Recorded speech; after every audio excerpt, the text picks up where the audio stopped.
Well, here we are again. Welcome back to some more Sonic Adventure, the Director's Cut. You can just call me Stet. Last time we did the whole of Sonk's playthrough here, good old Sonk. So it seems only natural that we move on to his favorite number 2, Amadeus McPrower II. Which I feel has sort of become a running joke, which I don't think a lot of my Twitch audience coming to see me new on Twitch is probably going to get that. We'll probably go into that a little bit as we get into this. But for now, let's have a look to see how we play as the Tails, who, just like last time, they didn't bother to change out his Dreamcast model in the instructions. Look at that, he looks so happy here, and Sonic's just like, yeah. Just know that I'm the one on the box, buddy. Just let me out this one, Sonic, please. Well, hopefully you've been all having a decent weekend at the very least. Me, must have just had a nap. In all honesty, just had a nap. Feel as though I needed it though. Feeling a lot more chipper than I was, arguably, yesterday. Anyways, let's get into it nice and to the point. Starting off when, basically, we're Everything's working great. we saw him first in Sonk's story. All systems go, full speed ahead. I don't think the model of the plane's actually changed at all. Oh no! What's this? I filled it with diesel!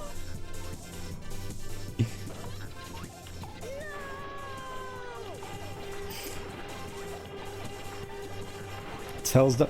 Yeah, though obviously still prefer the Japanese, though do still kind of find it funny that even here in the adventure games they basically just had a child voicing Tails. I believe it was Corey Briggs, or was that Adventure 2? I'm fairly certain the two voice actors from Adventure 1 and Adventure 2 are related, so obviously you can understand why they went the direction they did in the Heroes onwards, where it's like, yeah, I think we should probably stop getting child actors because we're gonna have to replace them every time. Yep, always sitting in Sonic's shadow. That seems to be how it goes. And look at him, he looks so upstandish and heroic. You're lucky I saw you come down. Yeah, you could have died out there, Tails. So what went wrong anyway? He forgot the oil. He filled it with diesel. Yeah, it's just that I'm testing. I can't help it, Sonic. It was a late night last night, and I forgot to put in the right fuel. I filled it with diesel. If you want. Free until tomorrow. Well, I suppose enjoy it while it lasts. I suppose here we are with your favorite boy and his purple Jolly Rancher. It's a chaos symbol. Wah! No way. I was lucky to find one of the 7 Chaos Emeralds. They have unlimited mystics. Ah yes, as you know, Sonic, as you know, unlimited power. Let's go to my workshop in the Mystic Ruins, and I'll show you what I've been working on. We'll go to the station, hop on a train, and His walk cycle just looks so jovial here, doesn't it? Anyways, here we are with oh, hello ladies. Hello ladies. The guy from the plane crash, are you really okay? Oh yeah, no, I'm used to dying constantly. I'm basically immortal, don't you know? Favorite, yeah, exactly. He's immortal. Sunny days, clear skies. This is what's... Yep, and unfortunately I don't get to experience summer vacation anymore. That's the price of being a grown-up. That just means I get to experience spring vacation and autumn vacation instead, and just go on holiday during the off-season. No more vacation. Yep, I guess that's just the price of being a grown-up, unfortunately. You... Yeah, I think a fair few of the interactions around town are the same as Sonk's, because obviously it takes place at the same time. I always want to go up here first, because it's time for me to break the entire game. I never realized these were here for the longest time. It's your jet anklet. Playing this as a kid. I mean, not that I needed them. Not that I needed them. So anyways, suppose may as well go into a wee bit of context in regards to the whole Scottish thing. Mostly started with me playing Final Fantasy VII, in all honesty, and just, you know, I quite like doing the voice for Kate Sif, and this is like, I wonder if there's any characters for which I can keep doing that funny Kate Ziff voice for. Look who it is. It tells for his dialogue. Yeah, it's like it sounds a fair bit more confident coming from his mouth. But I'm fairly certain the dialogue changes are dub exclusive, unfortunately, which is kind of a shame because it does tend to have a little bit of, well, add a little bit of really extra characterization and insight to each of the characters. Like, this is how they see the world, rather, as opposed to in the Japanese where it's basically the same. Yeah, talking about more good old Dr. Robotnik. Anyways, let's get to work. Let's get to work. Oh, obviously we have to talk to, You do know, if you press the jump button and you know that you can fly, remember you get far when you die, did you know? Did you know that? So yeah, this, obviously I think for a lot of people, is arguably what puts Adventure over Adventure 2 in a lot of people's minds. The fact that you can actually play as Tails in levels and not just being relegated / doomed to the Chow Garden. But obviously, of course, much like in the classic games, Tails is basically easy modo here, which I think you can see just how much easy modo this gets as we continue. Yes, Fox goes new. Look at him go. And I think this is another instance where the motion blur effect was sort of lost, because here it just looks like he grew all the rest of his other 7 tails. And again, he just spawns like a whole bunch of other tails behind him, so it really does look like he finally came into his own and became a proper Kitsune with his magical powers. Which certainly leads me to wonder if that will ever actually happen in the series. Probably not, probably not. I think DX breaks like Tails makes him correct, believe it's from an older build to get the game along with Knuckles' famous. Alright, though, I don't remember as to whether or not that was in the Dreamcast version or not. I'm gonna say no, though obviously it's the sound effect that I am most used to. Anyways, let's go to the workshop. Well, Don't worry, Sonic, I'll take the lead here.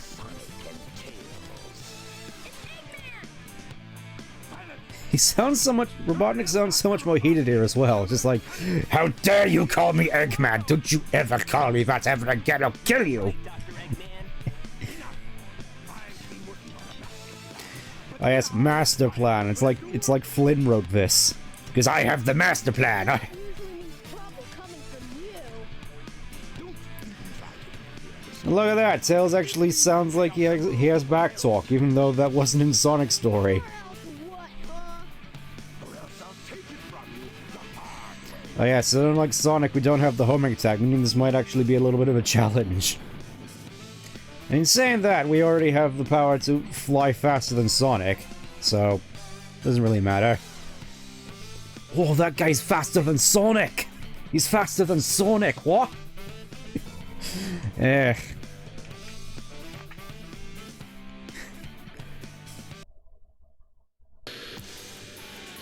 I like how he's all stands up in the cutscene here. It's just like, yep. I guess we're doing this. I mean, obviously, since I'm Tails, I can just avoid all his missiles with ease.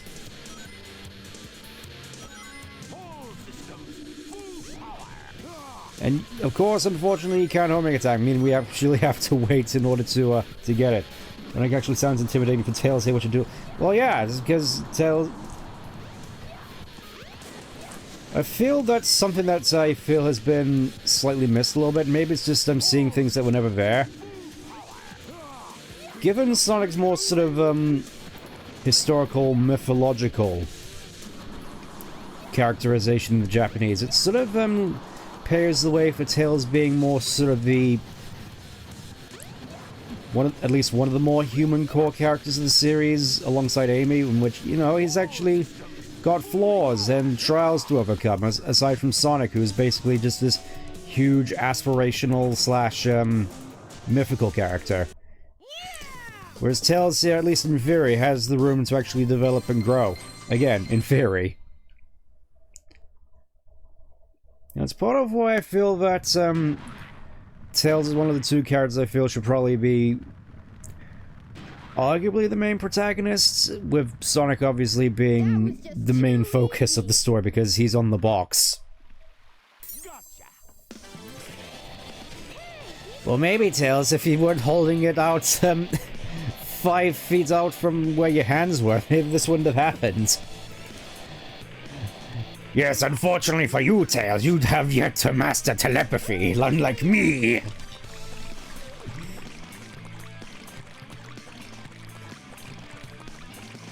Where is he going? That's the monster I saw the other day.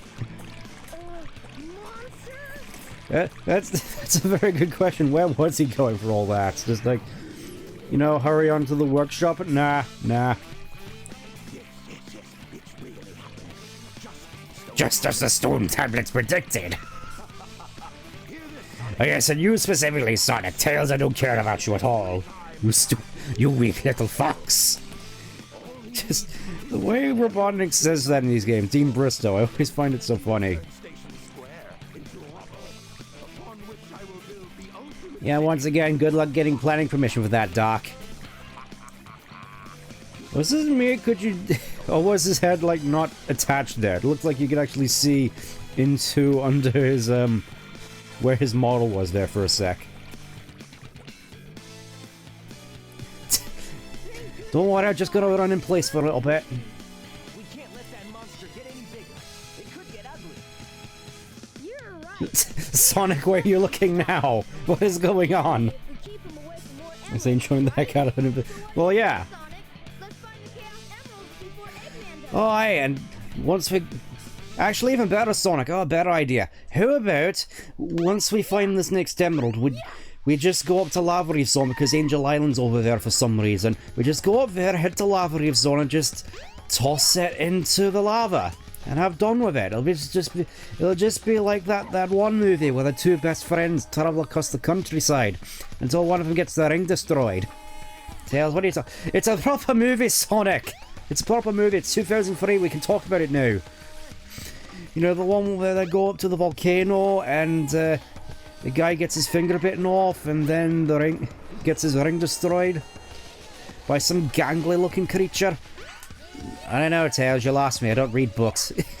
We haven't gotten to Secret Rings yet, I'm not allowed to read books anymore. Let's just get this Chaos Emerald first, alright, Sonic? You know what? Screw it, I'll get it myself. Yeah, this is, I'm fairly certain, as many people pointed out, the main vice of Tails' easy mode game. But look at... I don't even have to touch the ground. I mean, obviously, I think this is partially why I kind of prefer the beta version of Windy Valley as well, because there's actually, like, a level to it, unlike here, where it's just like... You don't even have to touch the ground. Let's see, can I actually grab the Chaos Emerald here without touching the ground? Let's see. Bingo. Secret Rings was Sonic's first attempt to earnestly read and he snows. Yeah, that sounds about right. There we go. Now we just have to go up to Lava Reef Zone and we just cast it into the fire from whence it came, and then we won't have to worry about Chaos becoming some planning permission for the Robotnik or something, except Sonic, you know your spin dash thing? Pretty certain you can break through that at the very least. You can definitely tell it's not part of the rock. Looks very distinctly like something that would fall out here at any point. You want to go off and cast into the fire whence it came? Sonic, where are you going? Where are you going? That's not the right way. Where are you going back towards the train, Sonic? And thus Tails was ignored once again. And oh, I think this is arguably one of the biggest instances of a character in this DX remake looking like they're covered in baby oil. Just look at the sheen on that. It's like, yeah, he's just extra, like, oiled up and ready to go. Oiled up for what exactly? I don't want to know. Which, looks especially good when you put it right next to the radioactive sea. The poor boy can't catch a break. He gets ignored by his best friend when he makes good points and then gets covered in baby oil on the way there. To be Tails is suffering. It's especially weird as well, because it doesn't exactly feel consistent. Like, when you step out of here, the lighting actually looks kind of normal on Tails. When you step away, all of a sudden he gets baby oil.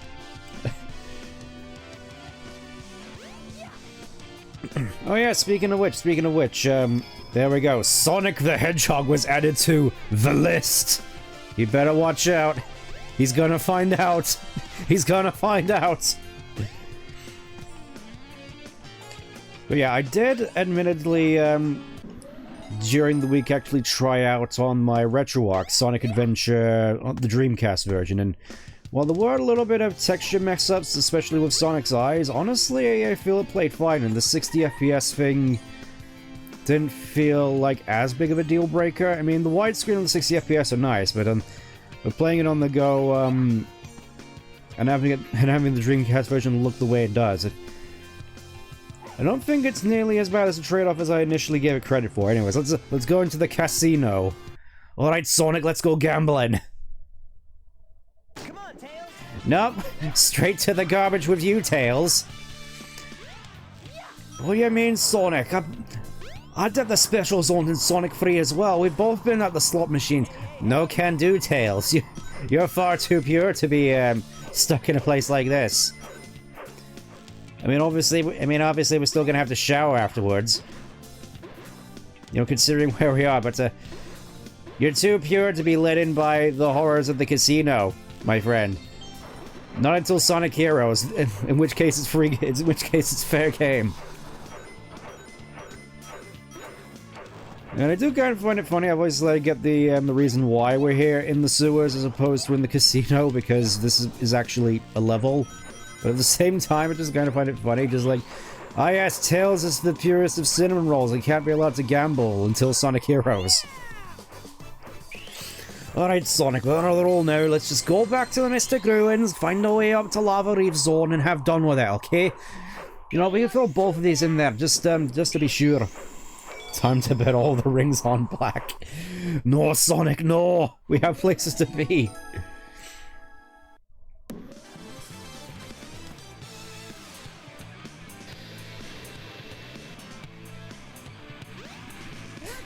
What's that? He says it's clearly Robotnik just like dive bombing them, just like. Well, this certainly isn't a good look. Being rendered unconscious in the middle of a shady alleyway.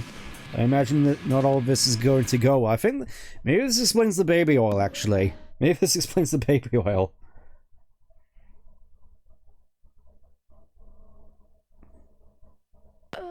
Sonic, what happened to the Chaos Emerald? Eggman got one of them, but the other one's safe. He must be getting desperate. Also, Sonic, how come we're both covered in baby oil? 2-1 and Eggman's winning. I don't think you want to know the answer to that, Tails. Sonic, no, we're in Financial Ruin. Ruin? Yeah, that's right. That's right, I said ruin. Also, here we are with Bunny again. There she goes, off to go hop somewhere else. Just like, you want to find out what that character's deal was? Be sure to play Sonic Advance 2, coming soon to Game Boy Advance. You didn't see anything weird going on tonight, did you? So something shiny in the elevator. Financial ruin. Poor Tails. I think that's why Sonic isn't willing to listen to Tails most of the time. He just can't understand the accent. Sorry, Tails. I've never been north of the wall. Well, like Adrian's? Sure. There we go. There we go. Now we can finally get off to a good start here. We can finally make our way up to Lava Reef Zone from here. Isn't that right, Sonic? As I stand on here. Alley up. Also, what was that animation of him just like... Hold on, let me just check that again. Let me just check that again. That looked funny. Just... What was Tails doing there? I'm not sure I want to know. Yep, just, obviously, a lot of Tails' storyline follows Sonic for the first half, as you can probably see. Just once again here at Ice Cap, just imagine Tails dressed as a Game of Thrones with a giant fur coat.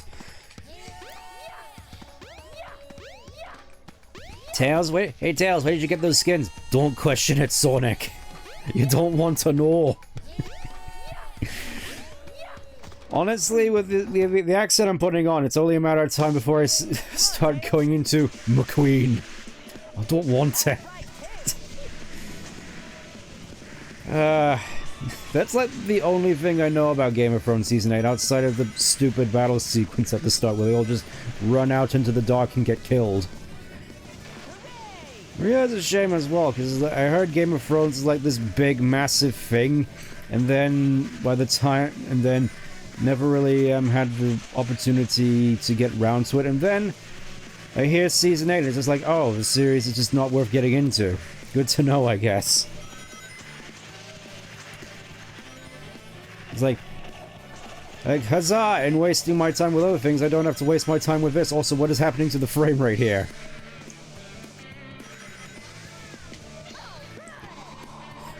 Tails, take the emerald. No, I don't want it. Well, that's what I'm saying, Sonic. We gotta cast it into the crack of doom. I don't want it. Just throw it in the fire and have it done with it.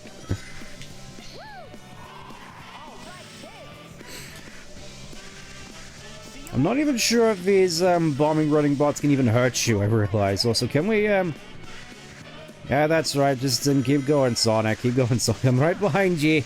See you later, Sonic.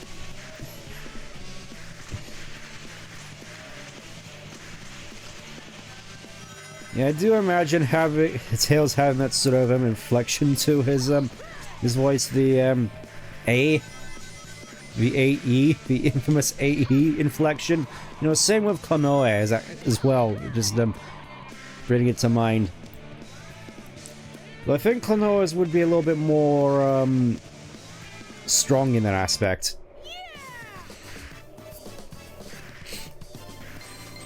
Also, fun fact about the Dreamcast version, I'm fairly certain the emeralds we've seen here actually look better. At least they have the sort of glow to them, as opposed to just being sort of static. Oh, hello. Yeah, just a static, like, Jolly Rancher in the middle of nowhere. Alright, we got 2 Chaos Emeralds now, Sonic. We just gotta go to Lava Reef Zone and finally put this behind us. But Tails, I wanna go Super. I wanna be the Super Too bad, Sonic. Let me in. Let me in! It's like the game is fighting against Tails' desires to go to the crack of doom. Alright, I guess we'll go over here, and you know, we could probably just take the tornado up to the top. That should be fine, right? That should be fine. We could just go up there and throw the Chaos Emerald in. It'll probably be easier, actually. Where's the tornado? Yeah, you could just go in here. Not sure there's... This is one of those things where it's not really much reason to go in here. It's just a nice little thing. You can also just see the insignia here. You know, I'm fairly certain this seems rather small, actually, for a biplane. How does he even fit the tornado in here now that I think about it? Like, we have these, like, metal panels here, but aside from that, it's just like... This is a very small workshop for a biplane, to house a biplane. Alright, let's get it over with, let's go fight the Nux. Solomon Reed, what are you doing here? What's up?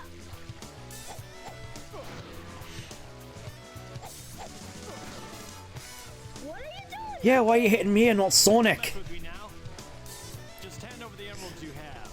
I heard Shadow has a beef with you, so I figured I'd get in on it. Honestly, why does this always happen to me? Yeah, because for whatever reason, it feels as though Tails is always the one getting bullied, either by Knuckles in this or Sonic 3, or obviously Shadow in everything. Not even sure why Shadow hates Tails so much. He just, I guess, just finds his face super punchable, and I feel it's sort of why, Tails hasn't exactly had the best track record when it comes to the battle shonen-ness of the series, just sort of being the Krillin, as it were. Final Fantasy Sonic X comes to mind, where he just, is sort of the butt of the joke most of the time. It's like, look at how weak this little gremlin is. It's like he doesn't compare to Sonic or to or even to Knuckles or Shadow. Because, you know, he's basically just the Krillin. Even though obviously that's not really the point of the series. Oh no, the emeralds! Sonic, why weren't you holding on to those? They're all mine. Eggman's back! Yeah, where was he hiding this whole time? Oh, shoot. You two are bumbling idiots. You know that. Like, who you calling an idiot? I mean, Knuckles here I get, but me. I'm not going to be as smart as you, you dunderhead. So easily tricked. All I did was wait for you to bring it to me. What the heck is he talking about anyway? Don't you realize when you've been tricked? Tricked? No one makes Yeah, I definitely do prefer how this is in the Japanese, where Sonic's just sort of making fun of it. It's like, don't tell me you got tricked by this idiot again. Count them. Oh, yes, question my robot is spamming all the time, you can tell. Summon chaos. Come forth. Not sure what you mean with it. Would you care to rephrase? Would you care to rephrase that as, we see him eating the rock candies again?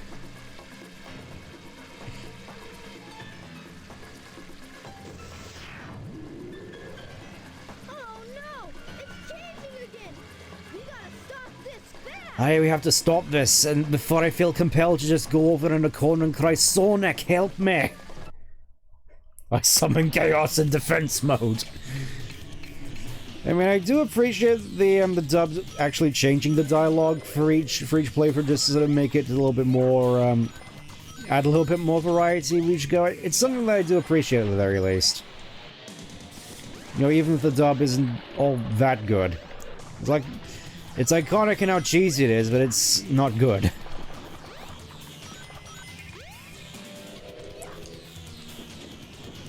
Also, yes, as you can see, Tails has no problems going up against Chaos 4. I mean, sure he has Tails and Knuckles around, but there's Sonic and Knuckles around, but at the same time, he doesn't just sit in the background and do nothing like he did in, like at the start of Forza, just carrying from a bunch of egg pawns. He's just like getting stuck in.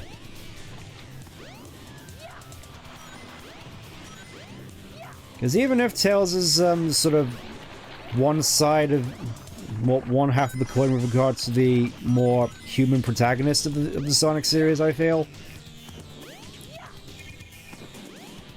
he does still know when to get his hands dirty at the very least. You know, he's adventurous and he knows when it's time to actually mean business. Because obviously he's shown that he can be as capable, if not more capable, than Sonic at times, at least with regards to gameplay, being, look, Sonic, this is so easy, I can just avoid all his attacks. Well, you're the one who can fly, Tails. Obviously you find it easy. Well, that and he's got less health, but shush. Shush, I already weakened him up.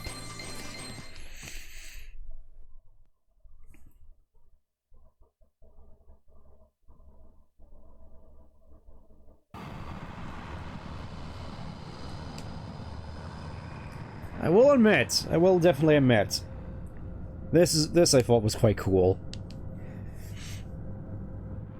You know, obviously it's very much CGI, but it does definitely still look quite imposing. Wing Fortress got nothing on this. Behold my floating. It's a shame it. Yeah, but hey Robotnik, how come your egg carrier is made out of rubber? It's a work in progress, damn it! It's a work in progress. Again, I put this together in my shed. I think you could learn a thing or two tails. Ha ha ha ha! What? How to make a flying machine out of rubber? Seems like okay, if you say so. Later, I guess. Can't let him get away! Let's get to my workshop and we'll take the tornado! Yeah. You guys go. Remember me, Meta Knight Air Castle and Kirby. I have some unfinished business. It's like, oh yeah, Meta Knight ship. I mean, I do definitely see the Everything here. the halberd. The silhouette is similar to the halberd. I remember thinking that as well back when I played Brawlers. It's like, oh hey, Meta Knight just has his own egg carrier. I mean, obviously, any Kirby fans would probably string me up for saying that, but That's sort of how I felt back in the day. Anyways, Knuckles. Here we are again. What about your unfinished business, buddy? Your unfinished business. What are you doing here? You got unfinished business. All right, let's just get going. Let's just get going. We have places to be and people to meet. Places to meet and people to be. Sonic, wait here for a second. Oh, and all of a sudden the tornado was in there now. I mean, I guess at the very least it fits, and I don't think I'm allowed to play the Thunderbirds theme, but I mean, that is basically what this is. I feel it's one of those things that really sort of helped me relate to Tails a fair bit. You know, he was a big fan of Thunderbirds. It's like a point that I can relate to. Also, kind of find it weird that the tornado in this is weirdly small. It's like, how is Sonic supposed to stand on the wings of this? How is he supposed to stand on the wings of this in Sonic 2? And in Sonic 3? Like, I think it's fairly obvious from how it looks. This is definitely not the same tornado from Sonic 3. It's like the wings are a completely different color as well, and not as thick. I mean, I guess at the very least he has the rocket boosters, is that at the very least? Just smaller ones. And going for this, I'm reminded as well of the, again going from the Dreamcast version of this, the hidden dragon boss fight, because apparently there was a, at least planned to be some kind of dragon enemy that would chase you throughout the stage, and honestly, I'm surprised some of that hasn't been restored yet in-game, because, or at least made into a proper boss fight, because from what I heard, it was sort of a work in progress, but aside from that, it's something that I definitely wish that we did actually get to experience it. Just to see the vision at the very least. I'm always interested to see that sort of thing. But obviously now we're here, putting a little bit more thought into it. I feel that my whole thing about, the intentions of the original creative thing, I feel it's softened a little bit. Obviously it still matters, but it's obviously the fans of something are what make it popular in the first place, so to say they shouldn't really have a say in it, seems kind of silly. Seems kind of silly, really. I mean, obviously I have my own preferences, but I suppose I feel that there at least some common ground needs to be reached. Like, yes, what are some things that all of us can agree should be prominent things within the series, and then just go off of that. That just seems reasonable to me. Also, again, I don't remember how many points I need for the emblem. Not that I think it matters. We're not going to be going for all the emblems here, because that would be involved going through mission mode, which, in of itself, I feel is sort of a reason to not play the DX version, because there's a fair few missions in this which I am not fond of. The ski jump one in particular, and the basically any of the missions involving the ice cap snowboarding segment, because not fun, not fun. Lots of trial and error behind that.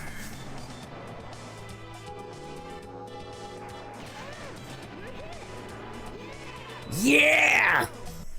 I can't help but feel that was also a voice clip that wasn't supposed to be used here. Just like, yeah, we're crashing, we're hit, we're gonna die, Tails.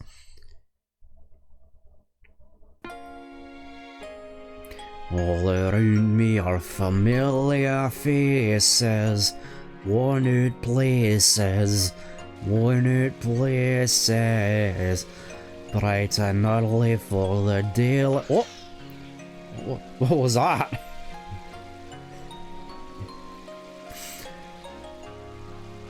Oh yes, and here we get to see more amazing cutscene conversation, because obviously Sonic and Tails heading towards the ladder, then they just teleport to the other side of the jungle.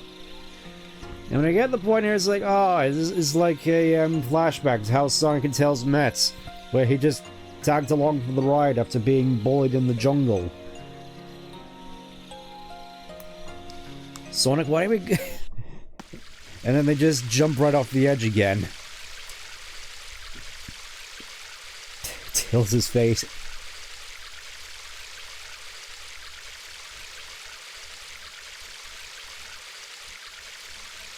Wow, that dream brought back memories. I owe so much to Sonic. Sonic!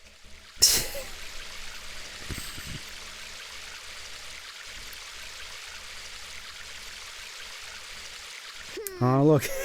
Look at his face just melt there. It's, obviously, it looks better in the Dreamcast version, but...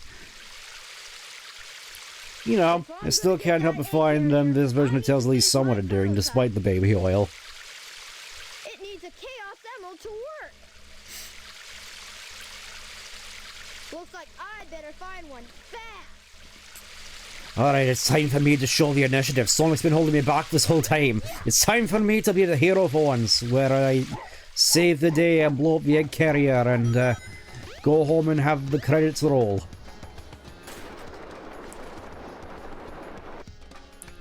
I mean, obviously, this is still amidst the train strike, so I'm led to assume, or at least it feels as though Tails has sort of been unconscious for longer than Sonic has, because obviously, brain trauma.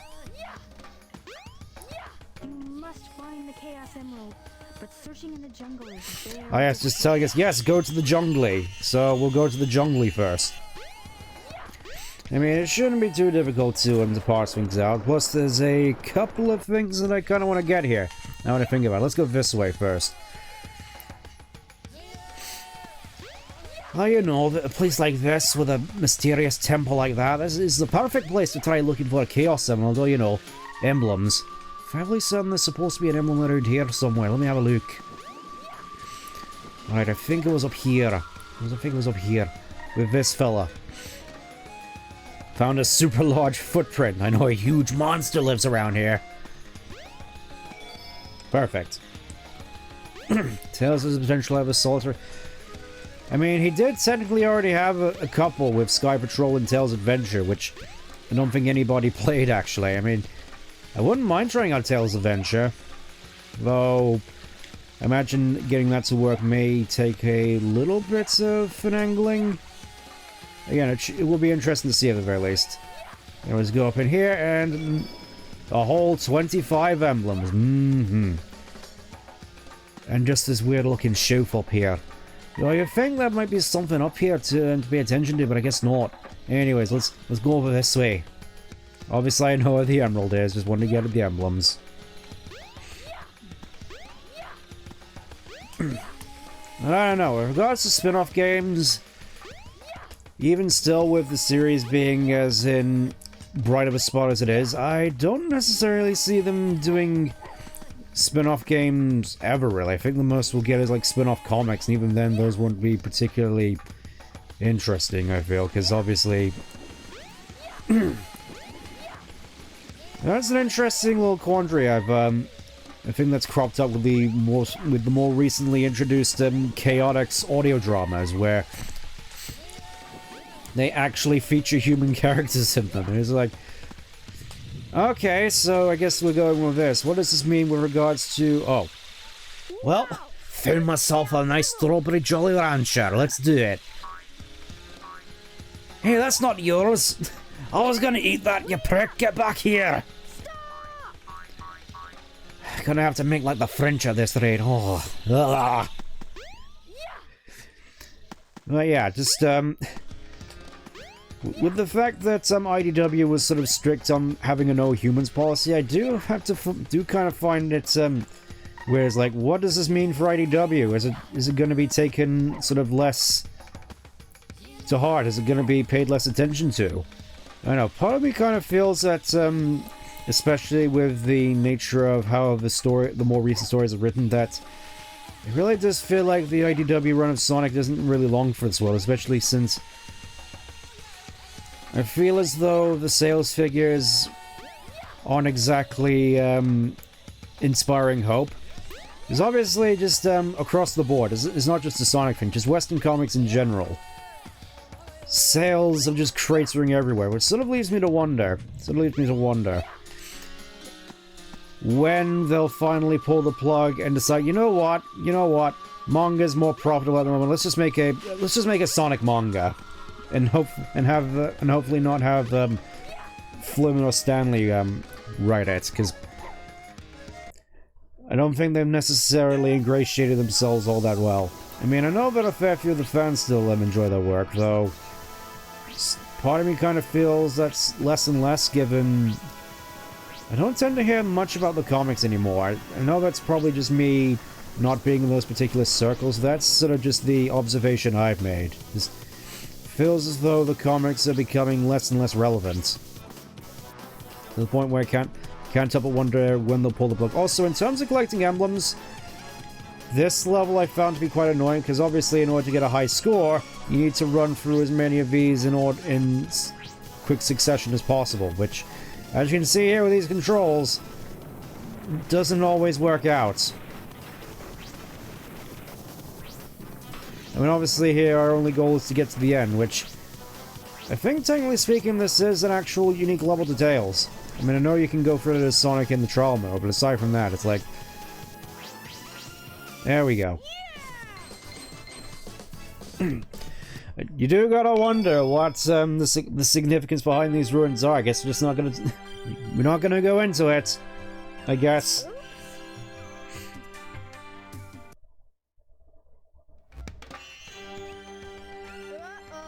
Uh-oh. That's just a funny way of... Uh-oh. Uh-oh. I thought I was in a desert, and now I'm suddenly here for some reason, and... Yeah, you could just go over here, and we can finally see Le Altar, and we're probably going to see this a little bit later, but, I do find it interesting about this particular shrine, that, all the emeralds surrounding it are significantly large. I mean, I know that's technically how they look at the end of each stage when you have to get them, but... I kind of find it funny that people are like, oh yes, this is perfect credence to believe that these are actually the Super Emeralds, when that's obviously not the intended case. Because I'm gonna be honest, I am perfectly fine with the Super Emeralds not being canonical.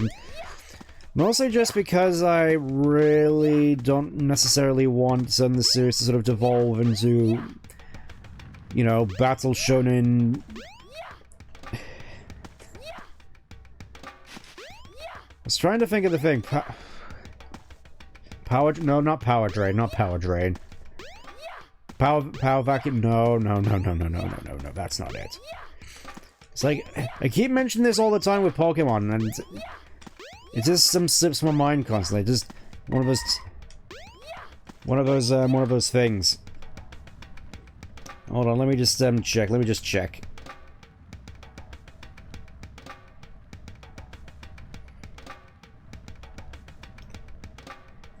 Power catcher. Power. Let's go talk to the locals while we're at it, actually. Let me just, whilst waiting for this, let me see what these enchiladas have to say. Well. I don't think there actually is a well here, actually. I love fighting. Actually, I love fighting. Just watch. I'll get them all.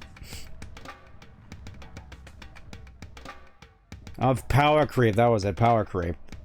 Yeah, I really don't want to see a lot of Battle Shonen power creep in this series. Because, like, yes, there are elements from DBZ in here, but that's just it. That's just elements. It isn't Dragon Ball Z wholesale. And nor it should be. It's a shame as well, because I feel as though a lot of people just sort of latch on to a bunch of different IPs in order to define this one, rather than let it define itself, which I know is kind of difficult considering just the multitude of different takes there have been over the years, but I feel at the very least there has to be some form of cohesion. Our chief is Pachacamac. He's fearless, brave, bold, women we can never lose. We owe everything to Pachacamac. Yes, the Parker Man. I really assume there's a few echidnas here in which we can say which have some interesting dialogue. Let's talk to these ones. Wow, you're fast. You should look for the ribbon badge. When you can wear it, you can spin even faster, almost like you were dancing. Ah, yes, and I'm fairly certain the ribbon badge will be incorporated into artwork in a particularly different fashion. The chief's daughter loved her grandmother so much. The country was a lot smaller back when Grandma was alive, but the chief wanted to expand his kingdom. After Grandma's death, he made his move. He did well. He quickly took over the surrounding areas, but his daughter didn't like what he'd done. I just realized these guys have, like, just proper amulets on them, unlike Knuckles. I don't wonder what that means. Anyways, let's finally get the funny badge. Oh boy, I sure hope nobody draws this as a One Piece. Found the rhythm badge. To do continuous tail attacks, hold the action button down. I do quite like the coloring on it, though. I do like the purple. I mean, obviously I would, and I am not certain as to whether or not your continuous tail swipe is supposed to sound like that. Like, just a whole bunch of audio errors. I mean, obviously it makes Tails a fair bit more, dangerous on the ground, at least when the tail swipe actually works. Anyways, let's go talk to this guy. Hey, I got your badge. An emerald can make any dream come true. If it does exist, I wish I could have it. It's like, oh yes, if only the Chaos Emeralds existed and weren't like 15 feet away from this obvious tunnel here. Feels as... Obviously, I think it's implied this place is supposed to be a lot bigger, because obviously this is supposed to be the temple in the jungle. And over there is supposed to be the Emerald Altar and Angel Island. So I'm guessing there's still a fair bit, like... Still find it kind of weird that, you go out here, and it just leads to the tunnel that's on Angel Island. Also, I'm not sure whether you saw that red flash there. It's like, I wonder what that means. Also, I will admit, definitely do like the locale here. It's nice. It's serene. Wouldn't mind hanging out in a place like this. Anyways, let's get on with it.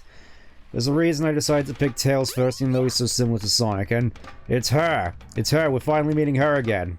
The servers are the 7 Chaos Emeralds.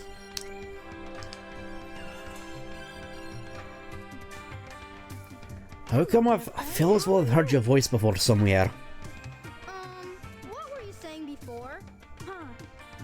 It's something my grandmother taught me.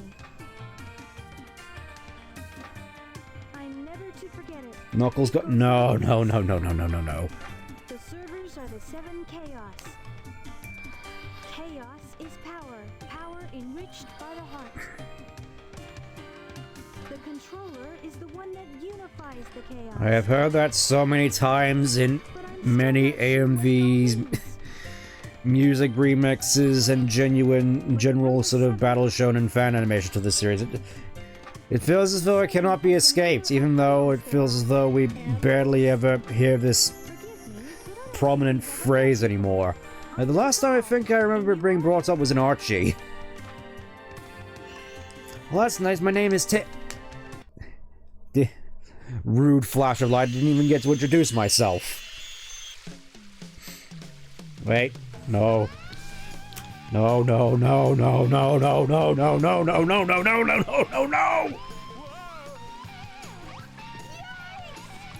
Almost got crushed there, you maniac!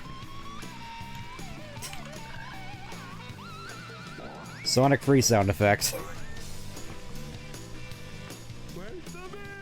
Yep, and there he goes. Well, that was suddenly a thing. That just happened. I'm suddenly in a Marvel movie now. It's like Ian's writing this.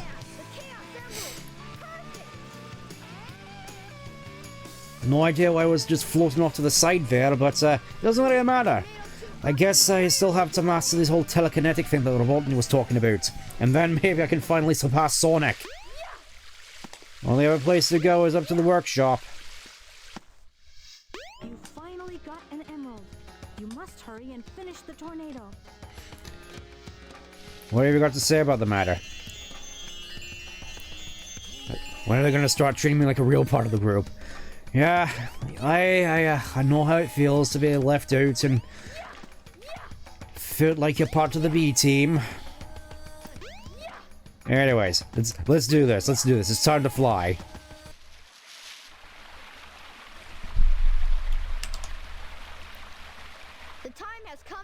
And so have I. This new plane should work a lot better. I've ironed out most of the problems. Well, most of the problems at the very least. I mean, I could put in a landing gear for the side mode, but nah, I don't think we're gonna need it. Ready, Sonic? I've got stuff to do anyways. Let's get into it. And thus Tails forgot to equip the landing gear in the tornado. I mean, why would he need to? He's like in this tube. This tube which is just under his base somehow. Like, why didn't he have time to do this whole configuration? Clear for takeoff. Away we go. I mean, it's definitely cool and very Thunderbirds oriented, like especially with the waterfall. That's just on right into a mountain as well. That's I can imagine that not particularly ending well for something that isn't a biplane.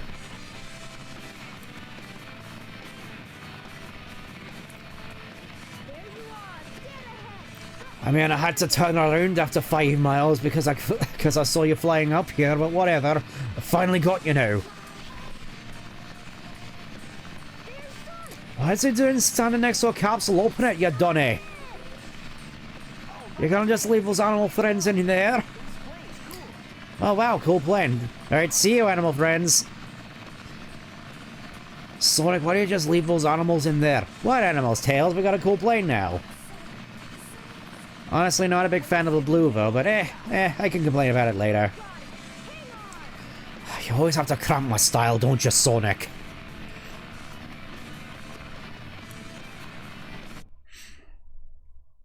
Alright, and here we are with Sky Chase Act 2 once again. I will admit, at the very least, I do tend to prefer this over the first one.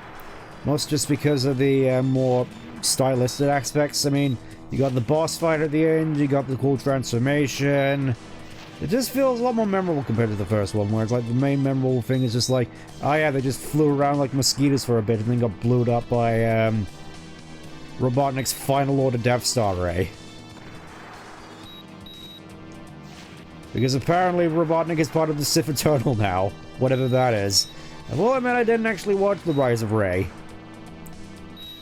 Just figured I was just sort of done with that nonsense after The Worst Jedi.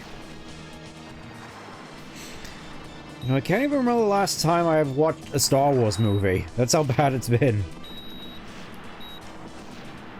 I mean, I suppose I could, but why would I? Why would I? In this day and age, just... why would anybody care about Star Wars?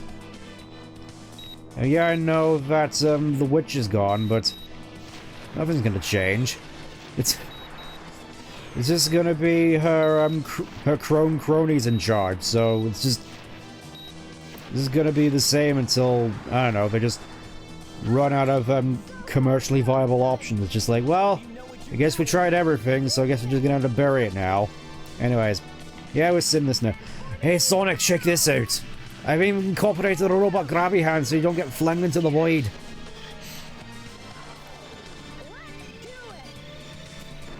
Honestly, Sonic, I've no idea how come you... I don't know, Tails. I don't know. Feel like it may have been easier just to equip seatbelts and maybe a second seat.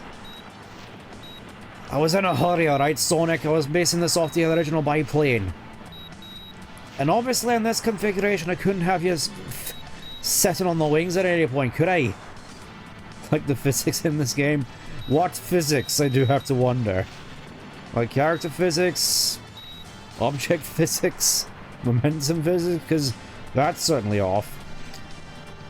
I mean, I would definitely like to see something like this game with actual proper classic-like physics. That's sort of one thing that I've been wanting out of this series for a long time, just for it to have a 3D adaptation of its 2D routes. You know, just to see at the very least what it would be like. You know, just sort of throw off the whole Battle Shonen thing for a little bit, because obviously I feel as though I've been growing less and less fond of it over time. You know, just I realize, oh yes, it's like, it's cool, but it isn't Sonic. It isn't Sonic. It's just this thing which generally people in the late 2000s thought was cool, and then just sort of stuck around.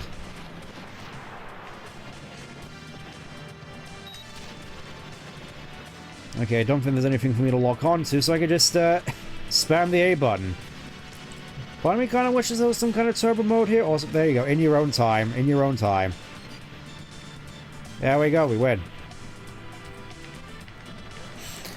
I do quite like the funny face of the front of the egg character. With the drum makes no sense until you realize, oh hey, it just looks like Robotnik's face. And that's like the only reason it's there. Why is there a drill? Whatever, whatever. We're done here. Coming in tight. Tails, we gotta land on the egg carrier. Oops. We got a problem here. I knew I should have quit that landing gear. Putting the landing gear.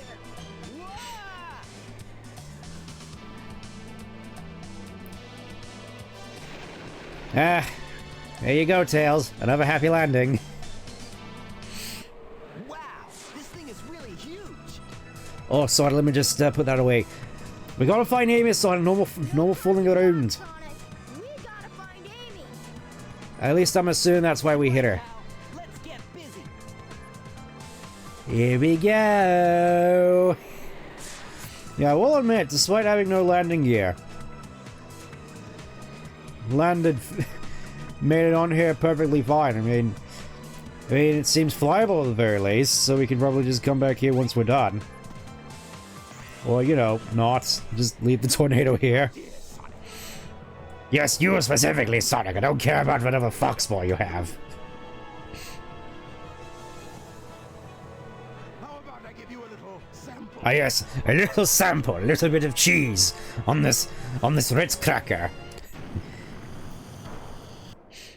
Robotnik, I don't think that's a Ritz cracker. Whoa! Hey, it transformed. Did you see that? Seriously, this kid. Now how are we gonna get to the bridge? I hate it when he doesn't listen to me. Which is basically all the time, like, at this rate. There's only one way to get to me, Sonic, and that's through the sky deck. I doubt if you can make Oh, a sky deck. I should be able to make through that just fine. Just watch me. Bring it I mean, obviously this is still like the most jank level in the game, but let's see how Tails tackles it. Gee, I wonder how this is gonna go.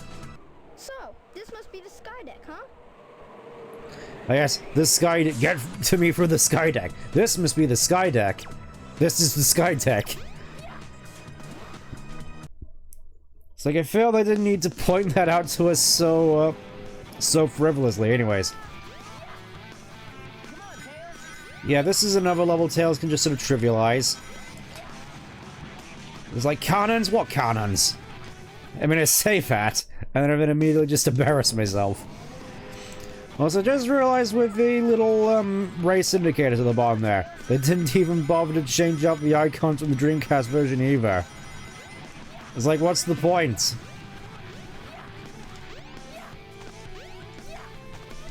Also, I didn't realize that the barrels just sort of clipped in through the ceiling there. Or at least I don't remember noticing it until now. Anyways. Thankfully, we don't have to worry about the homing attack and then just go here and here. Don't have to worry about any cranes. Out my way, out my way.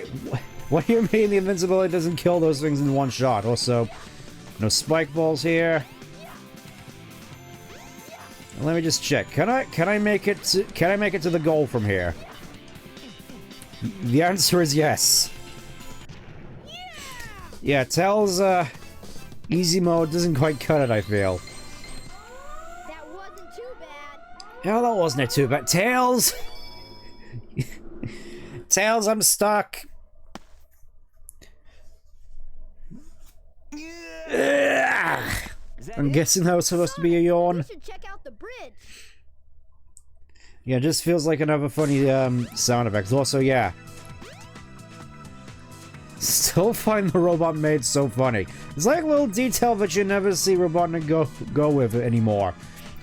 Honestly, I kind of wish he did. It sort of fits him. Just like, ah yes, my own personal harem of robot maids. Sonic will never have this in his lifetime. It's like, yeah, but I don't want it. I don't want it. Your loss.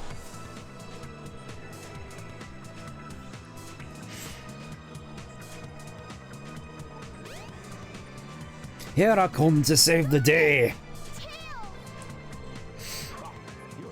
Ah yes, a bit late. A bit late. Like I could have done this far earlier, but... whatever. Another Chaos Emerald to float through my hand and assert dominance. How many times have I done this at you, I wonder? How many times will I continue to do it?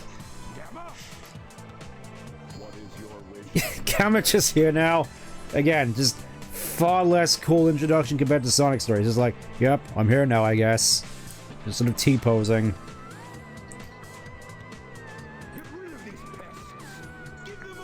Give them all you got! Again, just... I know a lot of people really like Mike Pollock's voice for Robotnik. Just... I'll always have a soft spot for Dean Bristow's, honestly. Just... He puts so much... he puts so much into a lot of these voice lines. You just can't help but love him. Also, hello Flicky, just in the background. I think one of my favorites from him was actually Adventure 2 when... right before you do Cannon Score, it's just like, let's get to work! Just can't help but find it so funny. Also, alright, that's another egg robo to the dump. Let me just finish this off and then we can get back to chasing the Robotnik. Amy, what are you doing? Move aside, Amy. We got places to be, Amy. We can't be struggling with this. Robot is my friend. He helped me. Don't hurt him. Does Tails have a reason to stop, though? I do gotta wonder. Whatever. Okay. If you Got say places so. to be. Can't be wasting time with us. I guess.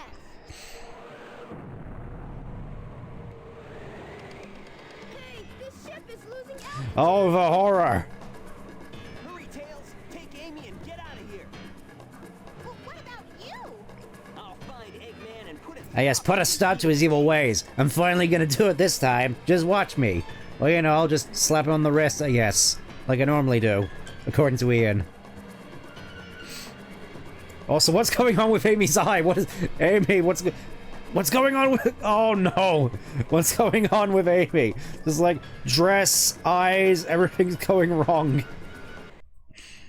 I don't remember that when I played this. I'm fairly certain I would have. That's, like, what even is that? I mean, it looks fine here. Let's see how it looks as we, descend. As Tails doesn't even use his tails this time, he just sort of flaps them gently, and that apparently gives him enough lift. Okay, let's have a look-see. Obviously, Amy's skirt isn't covered. Oh. Yep, just weirdly corrupted there for whatever reason. It was like the first time I've ever seen that, and oh. With the Lancer splat noise as well, just can't help but find it funny. It's like, this game does a fair bit to make Eggman still seem like a clown. That's Eggman. I wonder what happened to Sonic. I wonder what happened to Sonic. That line read is the funniest thing. I'm finished. Chaos was defeated, and now my egg carrier is ruined. I mean, I do have a second one in the garage, but whatever. I'm 110% done. Let me just hump my Eggmobile for a second. As in the distance. Wait for it. Alright, I'll just sit back and watch the fireworks, I guess, as he pulls out his comically large missile. That's not a euphemism, by the way, it's just a comically large missile. If that missile is launched... Ready? Yeah, apparently he just had an offshore nuke this whole time, which sort of leaves me to wonder why he bothered at all with Chaos when he could just toss a nuke at the city and then just have done with it. I mean, obviously you still have to worry about planning permission, but it's like, you could have just, you could have just done this easily at any time and not have to worry about Chaos. I mean, I guess water monster to deal with Sonic, but No, if all he wanted to do was to destroy the city, he could have just done this from the off. I'll go and deal with this myself. I mean, obviously his missiles kind of suck, but it's the thought that counts. It's the thought that counts. Missile before he detonates it. And this horrifying music which only plays here. For some reason.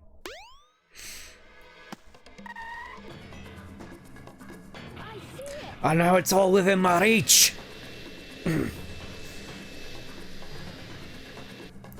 Flashing. Before Eggman.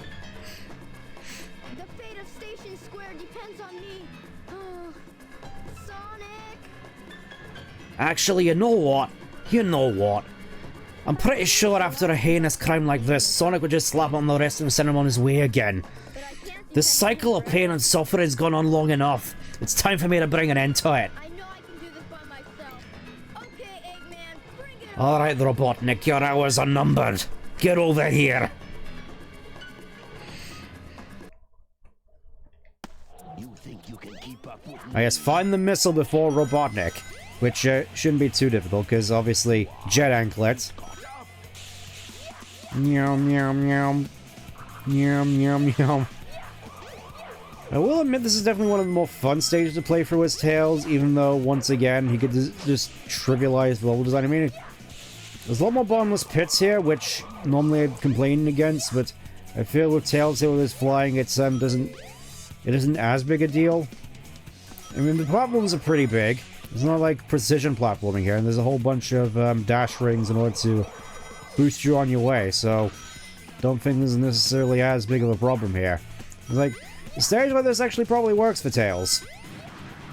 It's one of the few levels that I think actually does. I mean, aside from maybe Casinopolis, due to just how confined it is. I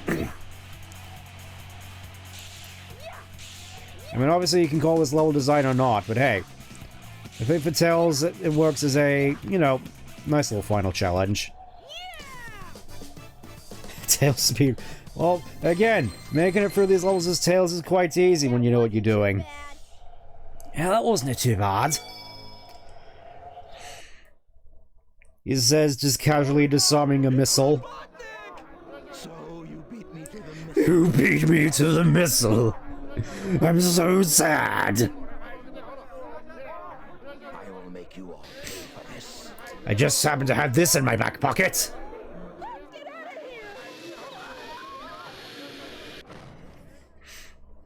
Behold, my big giant enemy crab.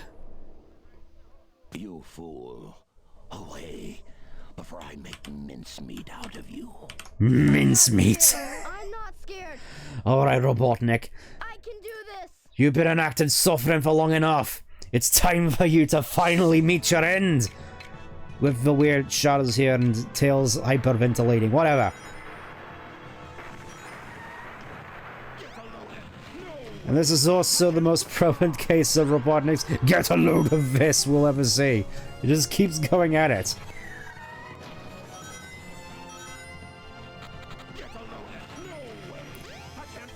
I know, Robotnik, not sure why you built these easily damageable servos in your mech's feet. It seems like a wee bit of an oversight on your part.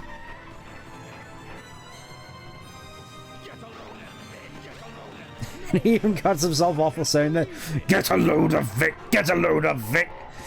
I mean, obviously I think this is mostly designed for you to use the tail swipe, but the jump works just fine. I can't believe this. It's like every time I've done that, you've been able to attack me. It's like, how could this possibly be? I'm supposed to have an IQ of 300. I ghost wrote Rick and Morty. Now we should just go over here and, there we go. There we go. Fairly easy boss as well. Again, Tails really not beating the easy moto allegations.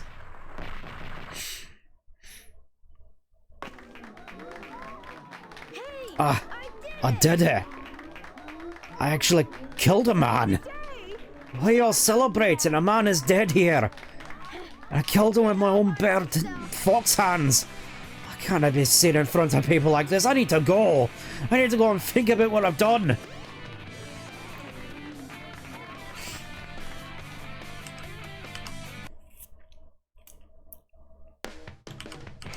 Sonic! Sonic, you gotta help me here. I have blood on my hands, Sonic. I killed a man. Huh? What are you talking about, Tails? Robotnik's just in the pool of it. What? You mean all that bloodshed, all that tirade I went on about trying to end the cycle of suffering that was all for nothing. I know what you're talking about, Tails. I just even seems as though you've been through quite a while, quite a ride since you left with Amy. You've been through some things together. Had a little bit of a talk. I'm guessing that's what. I mean, talking with Amy, I could guess that's why you're in such a state. No, Sonic, I don't get it. He tried to nuke an entire city, Sonic. I tried to stop him, and oh, I can't stand it anymore, Sonic. Take me, sweet death. Tails, where you going, buddy? Where you going? Yeah. So obviously, playing this for the first time back when I was a kid, I don't think there were nearly as many graphical issues, as that was definitely a new one to me, but generally speaking, I can't help but feel as though I related to Tails a fair bit back in the day. You know, just sort of being in the shadow of somebody else, finally coming into his own. That whole rigmarole just is one of those things that I can't help but not relate to. Well, can't not relate to, I mean.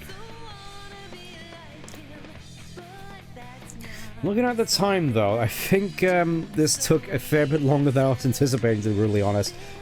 So, not sure. No, I'll let the credits play out. I'll let the credits play out. Good old Yuji Naka, Yuji Uekawa, which feels as though we're needing his artwork. Excuse me, feels as though we need his artwork more than ever in this series.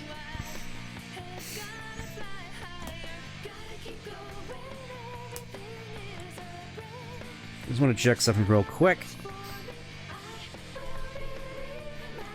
There we go, there we go. Again, just sort of having to get used to all these keybinds that I have.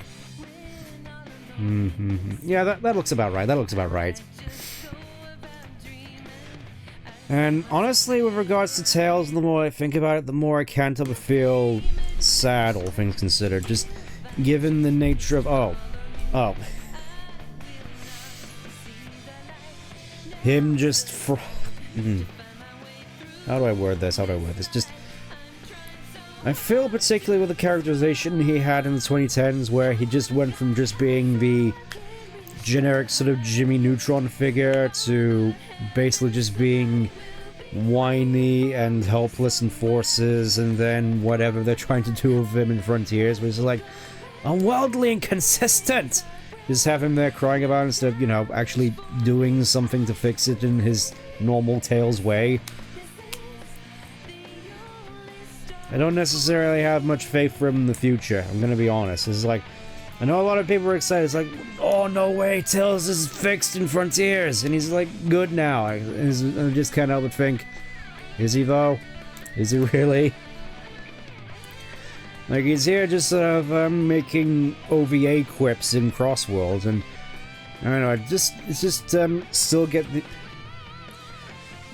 the impression that they're basically pulling a go-on with him, where it's like, yeah, back here in the adventure games, he was actually starting to come into his own and arguably peaked as a character, and then it's like, oh yes, we're definitely gonna go back to the way he was.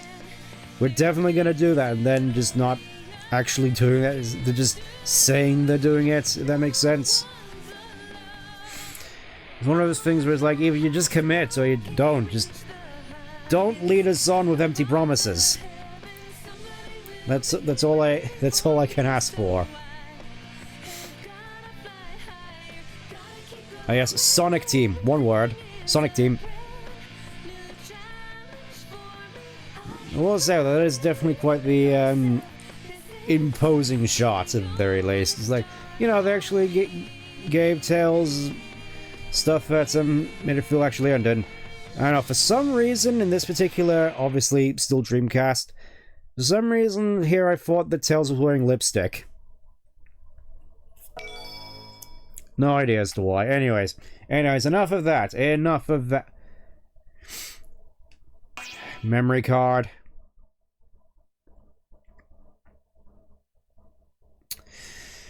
I don't know what it is. This is like, I went with a memcore. I think it was a GC Pro, one where you could actually save your files to an SD card. I was like, oh yes, there's no way that my files will be lost this time, and lo and behold, you can still get stuff like this going on. Anyways, enough talk. I think it's time to go into everybody's favorite character in the series, Duke Nukem. I'm here to catch fish and chew bubblegum, and I'm all out of gum.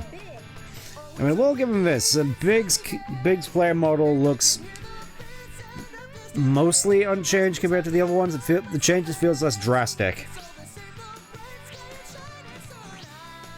Also, yeah, I do...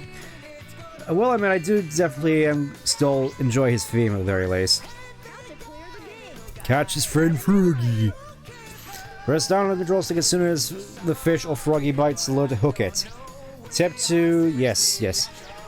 I will admit, as a kid, I always did used to get stuck on Big's play for just the first level, because... oh, I thought it froze there for a second. No, it's just... falling star, just like in Sonic and the Falling Star. This is like, thanks for letting me know, but there's a power-up item. I think this is the first time we actually get to see an upgrade like this in a cutscene. It's just like, yep, just there on the Big's bed. Come back and get it whenever you feel like it.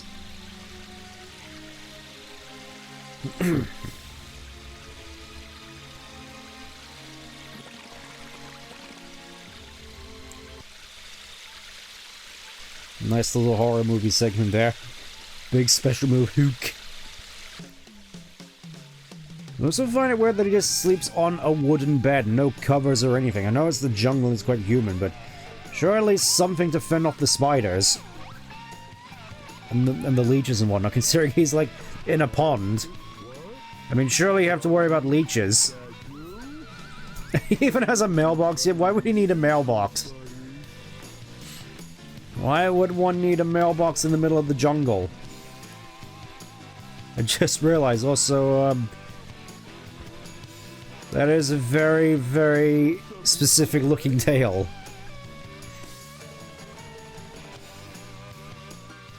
Also, fairly certain Froggy's model here isn't actually changing the slide. It's just like,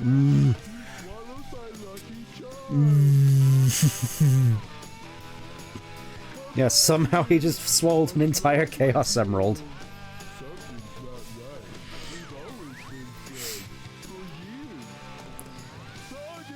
But this whole story is kind of dumb, and I think that's the point, really. It's just like, oh yes, Robotnik going after this frog that swallowed the Chaos Emerald and has part of Chaos in him. As if it's part of this big deal, and Big's just here like, I just want to get my frog back. Like a Snorlax? Yeah, I think that's an apt point. Where's my Poliwag pal? And I think there's a fair few interesting characters here now. Let's talk to this man. Train station isn't open yet. What? Ah yes, Mr. Know-It-All. When you visit, you gotta be... This always hooked me up as a kid. Always caught me up, because it didn't necessarily indicate how to quote-unquote wiggle your lure. I always assumed he meant wiggle the control stick, and obviously that doesn't work. So bites, press down on the control stick and tug the rod going to the movements of the fist. Don't fight, eventually the fish will tie out and he's yours. Learn 37 years every day, huh? Whoa, what a huge cat! No. And of course, here we just have, I mean, presumably this takes place after Kissanopolis. Ah yes, the missing Chaos Emeralds.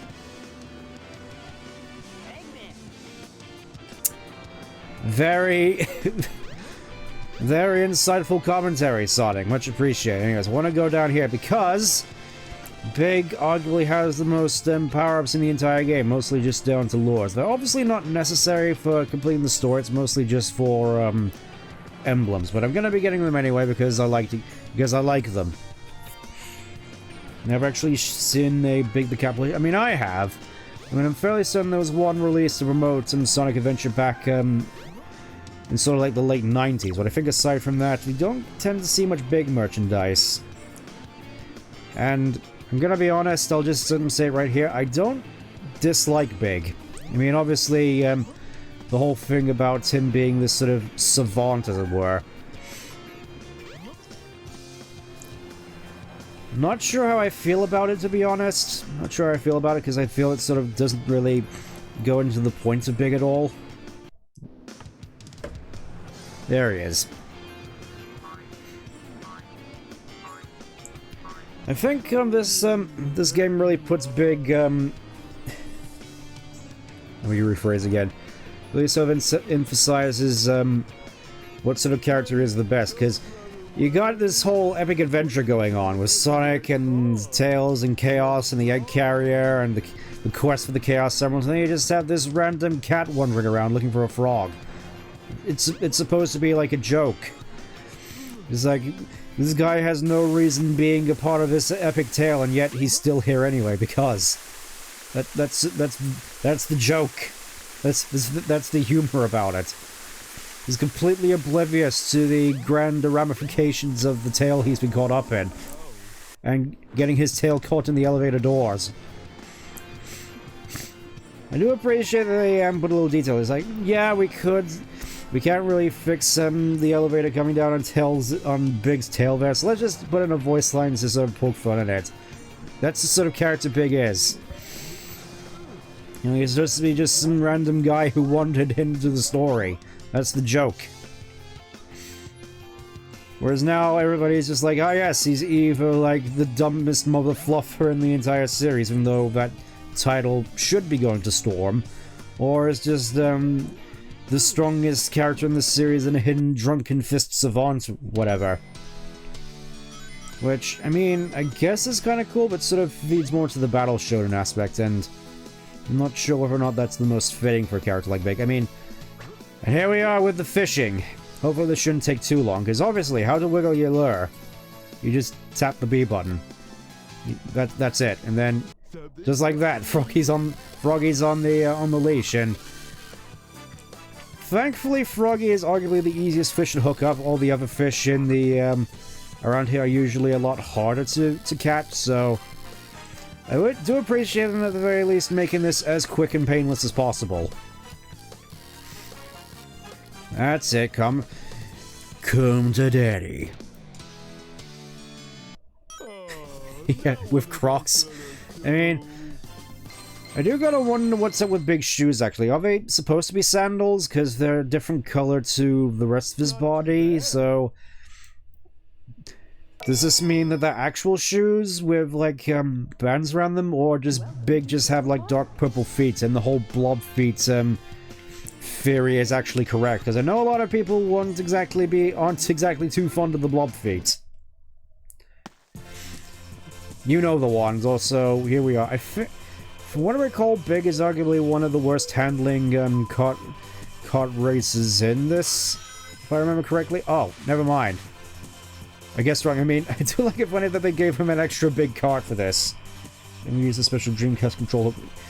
Yeah, obviously Big was mostly here to showcase, oh yes, with these new water physics, we can actually have proper fishing games now.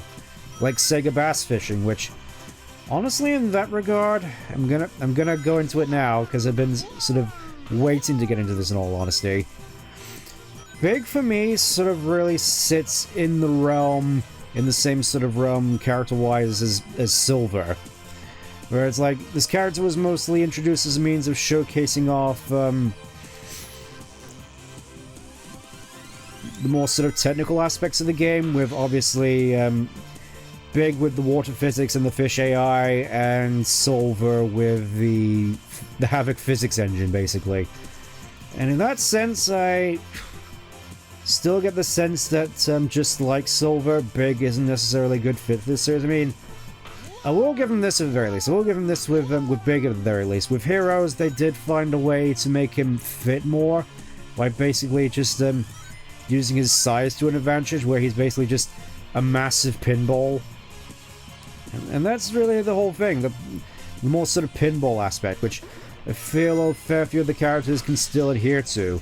You know, Sonic, Tails, Knuckles, obviously all the original classic characters appear to this in some way, shape, or form. Even the Chaotix with, well, with Knuckles Chaotix. I mean, they basically just they can exist in a classic Sonic game, which I feel is sort of the metrics that I'm going off of. Can they exist within a classic 2D Sonic game? And I feel with Big and Silver, that's not necessarily the case.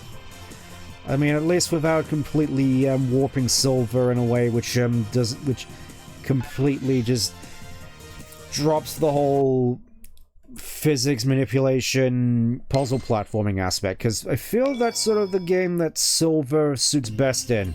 A puzzle platform, a physics-based puzzle platform as opposed to a physics-based high-speed pinball platformer. You know, the way I see it, I mean, just going off of Silver's only, like, gameplay, only, like, 3D game he's been in, which was 06. Obviously, that's not a good metric, because all... Oh. Bunny. She go hop. And there she goes, just into the distance. What is her deal? You will never know. Yeah, the way I see it, even if he was in a Sonic game, 3D Sonic game with proper, like, physics and whatnot, the way I see it, at the very least, going from Sonic to Silver, it would be similar in comparison to going from playing Quake to playing Portal, in which, yeah, they have some fundamental similarities, but have completely different design goals which aren't exactly in fitting with one another. I think that's an apt way for me to put. Also, I really do love how Big just hoists us over his head, just like, yes, I have the power! Jigsaw writes his work is figuring out going on. It's a secret. Yes, no one will ever know.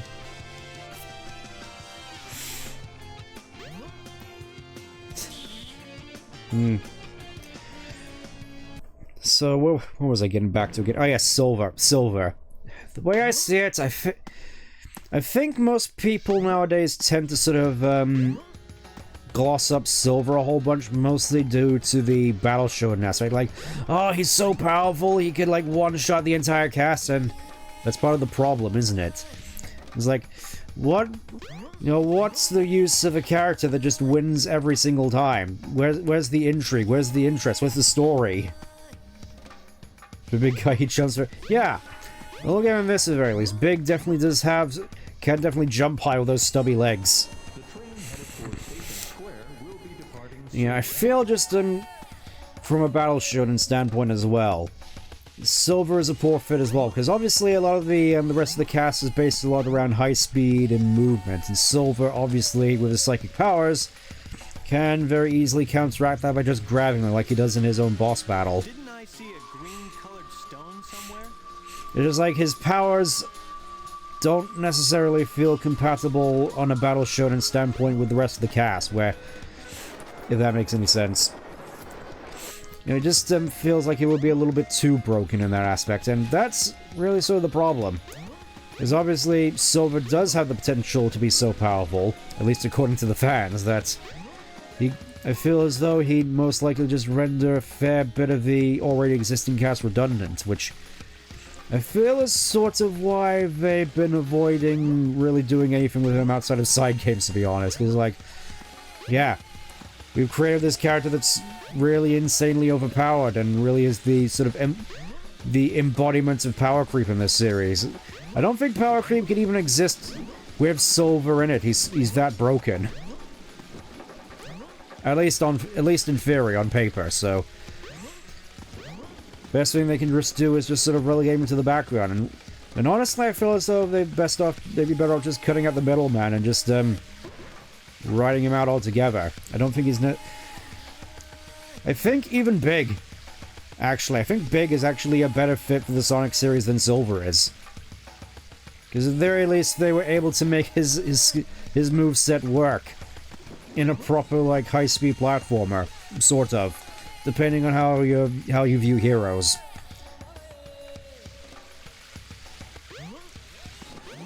I mean, obviously, if we're going on heroes, Silver would probably end up just being nerfed to high heaven and back, just so his moveset could be comparable to the other fly characters. So it's just like, what's the point in that case? It's basically just It's the power rod. same power as I mean, in terms of a lot of fan animations, they do put Silver on a similar power level to Supersonic, which should really tell you everything you need to know with regards to how broken he is. It's like, if his normal form is comparable to Supersonic, we have the problem. I mean, yeah, I know that Knuckles could punch the Super out of Sonic in Sonic 3. And that's... Just trying to think how I can... What's the best way to explain that? I mean, yeah, I'd definitely say that's not exactly a good standpoint either. I don't think that... I mean, I definitely get it to showcase how strong Knuckles is, but... I feel that was mostly just down to it being a surprise attack. I mean, if Supersonic was prepared, then... that would be less likely to happen, at least the way, from what I can gather, but... the fact that Silver can just casually, go toe-to-toe with Supersonic without the use of, like, sneak attacks and whatnot. That's still a damning indictment if I ever did see one. Anyways, now I get to see the funniest aspect of Big. The fact he is the fastest at ladder climbing. Faster than Sonic, faster than Tails, faster than everybody. He just scurries up ladders like a drowned rat. Yeah, Silver does have a super form, which sort of just sort of expands / enhances the problem, because obviously if normal Silver was as powerful as Supersonic, what does that mean for Super Silver? He'd just be even more powerful, and that's just even more of a problem, because obviously, along with the... I think I already mentioned this in my 06 streams back in the day, along with Silver having his arguably broken psychic powers, he also has chaos control and access to a super form. It's like, does he not have enough? I mean, the psychic powers were overpowered enough, and then you just give him chaos control and super form? It's just like, at that point, he may as well just be the main protagonist of the series, which I think is what a lot of Silver fans want in all consideration. And the way I see it, honestly, the way I see it, I feel that Silver would be better off just being like his own thing. Just like having his own like spin-off series where he's sort of separated from the rest of the cast, and yes, that includes Blaze, because that whole thing with Blaze and Silver's relationship with 06 makes no sense, so just toss it out. Just give Silver his own stuff to do without the rest of the cast. I feel that could be done. I think that's the most sensible way they could go about actually utilizing a character like Silver. Just have him just in his own, like, controlled, his own, like, environment where he's... well, we don't have to worry about power creep with the rest of the Sonic cast. I think that feels like the way to do it. Also, even in the ice cap, even on Angel Island, there's still radioactive water. Also, once again, even here, getting out of this pool is the most annoying... there we go. Getting out of that pool is like the most annoying thing in the world. Anyways, I wanted to come over here because, of course, there's another lure power-up down here. Definitely one of the more interesting little aspects here, in that we actually do get a power-up which is in a level. Something which you don't normally see in this game. Banjo-Kazooie, I mean, I'm guessing that Bungo has a lot of frozen dinosaurs under the ice as well, because that is definitely an interesting detail, and one which I do find kind of cool as well. Generally speaking, I feel that Ice Cap is arguably one of Big's more interesting levels, and obviously there's just a lot to it, in terms of just being able to run around and explore, which is funny because Froggy is just right by the start. I feel that's like the funny thing about the Big levels, is that sure, they're expansive and you can explore all this different space, but at the end of the day, Froggy is just right next to where you spawn in. Like, there he is. Also, can I just break out of the... I'm not sure I'm actually going to be able to... Oh, there we go. I was going to say... Big. Ice physics. I was going to say I'm not entirely certain that... Oh, sorry, I lost my train of thought. Misread games? Yeah, me too. Also, look at that. It's silver now. Ooh. Isn't that sparkly? There we go. And hopefully we'll be able to, hook in Froggy without any issues here. Again, the ice can sort of play funny with the fishing rod, where if you have him at a certain angle, he just, Oh, that worked. Oh, now what am I gonna do? Not too bad. Fairly easy, really. Let me just grab myself another drink.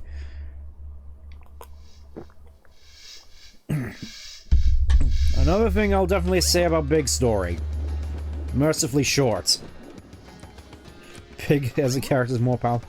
I mean, that's sort of where it feels like they're going with the more modern interpretations, where it's like, ah yes, Big is the gentle giant character, where he has a lot of hidden power and he's stronger than Knuckles, even though he's supposed to be like the strongest character. Alright, time to terrorize a fox. Get over here.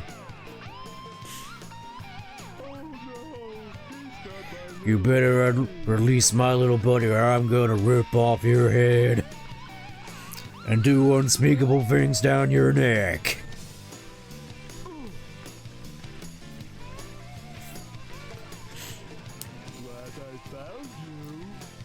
He's so endearing here compared to when he tells his story, where just like utterly terrifying cat monster.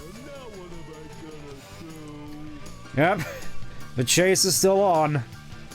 Also, let me just gotta hear from some tales. Sorry, if I had only held on tighter. Ooh, all right.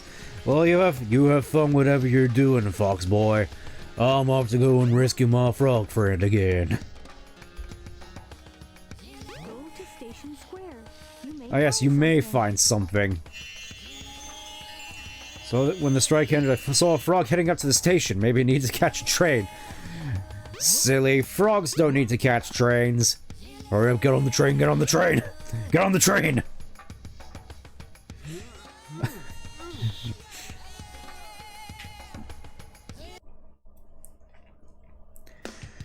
You know, to think more about it, I do Oh, hey, Sonic. Hey, Ogilvy, what are you doing? That robot. I better go after Amy.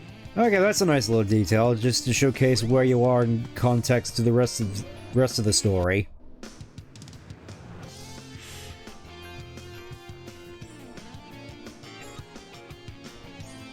It's like, yeah, yes, in case you didn't notice, he just hops up, just like, aha, you cannot comprehend the power of my camouflage. I'm gonna go into this hotel now. Well, he's a frog, so obviously had to do that. Why is the protected by the reserve? That means you can't fix you. But you didn't know that, did you? Did you know? Alright, it's time for the standout level of Big Story, going into Emerald Coast once again. I have no idea why the hotel manager in Big Story is different here. He's just Stickman as opposed to Topham Hat. Also, fairly certain that was originally supposed to be a block puzzle here. Well, I say puzzle, it's just pick up the blocks, put them in the slots. Just in Big's playthrough, but obviously not here. Hello, ladies. How are you doing this afternoon? Or this morning? What's this hotel? They shouldn't just allow frogs to hop all over the place. Well, sounds like my cue to get to fishing. Oh yes, and for some reason, people find this level difficult when all you have to do is go over here. I mean, you can definitely tell this is the standout level for Big because it comes with its own music. Well, let me just go over here so I don't attract... No! Oh, right. You can just hold both the triggers and just sort of cancel it, I think, which is good, so... Get over here, my froggy friend.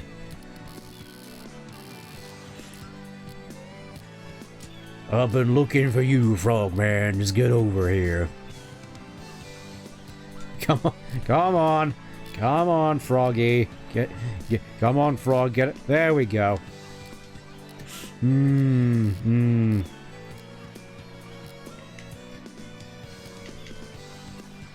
know, it's funny I mention that. Back in my sort of back in my youth, I used to be part of this group which occasionally would go fly fishing at this specific reserve, and we bring like stuff like sweet corn and bread in order to act as lures, and obviously worms. And honestly, I remember that being quite a pleasant time there, just sort of more relaxed, and you could just. Well, knowing me, I was just there playing my oh, there we go. I was just sort of there playing my GBA in between the fish not biting. That was a good time. Well, yeah, it definitely was. Not too bad. And just like that, finally, we have caught our frog. Yoink. Froggy? Durr. Ha ha ha ha ha ha ha ha. No, hold on there.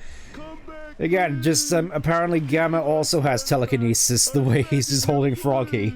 Or not holding Froggy, rather.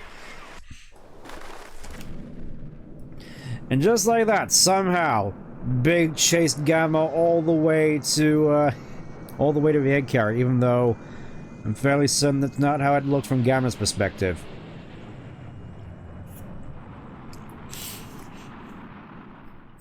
A little bit of insight now when I think about it.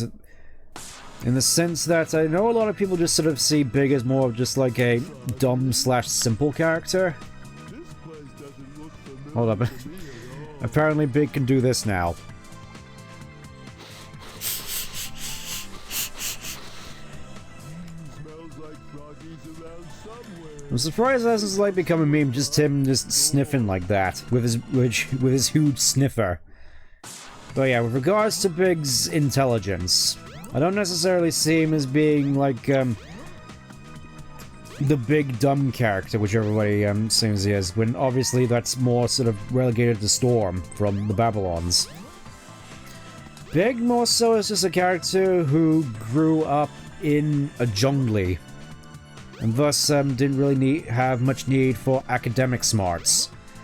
As opposed to, you know, survival smarts. How to survive in a jungle, how to not die from leeches or poisonous animals and fauna. You know, what stuff he can eat, what stuff he can catch. Also, last lure power up. And look at that, a mysterious looking egg has arrived here. Could have sworn I already picked this up, whatever. We'll just take this over once again to the yes, I have the power. Yeah, we'll take this over once again to his Chow Garden, because why not? Don't we actually showcase the golden egg yet? Yeah, it's fairly simple to get, so we just go.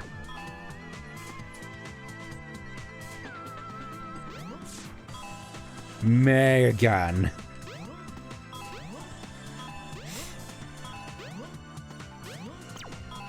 Nice job. Also, interesting thing that happens when we take this egg into the enclosure, into the Chow Garden. Or at least it looked a little bit more interesting in Adventure, where it was like black with blue on it as well. Here it's just like solid black. I'm just gonna casually put you down here. Wait for the egg to hatch.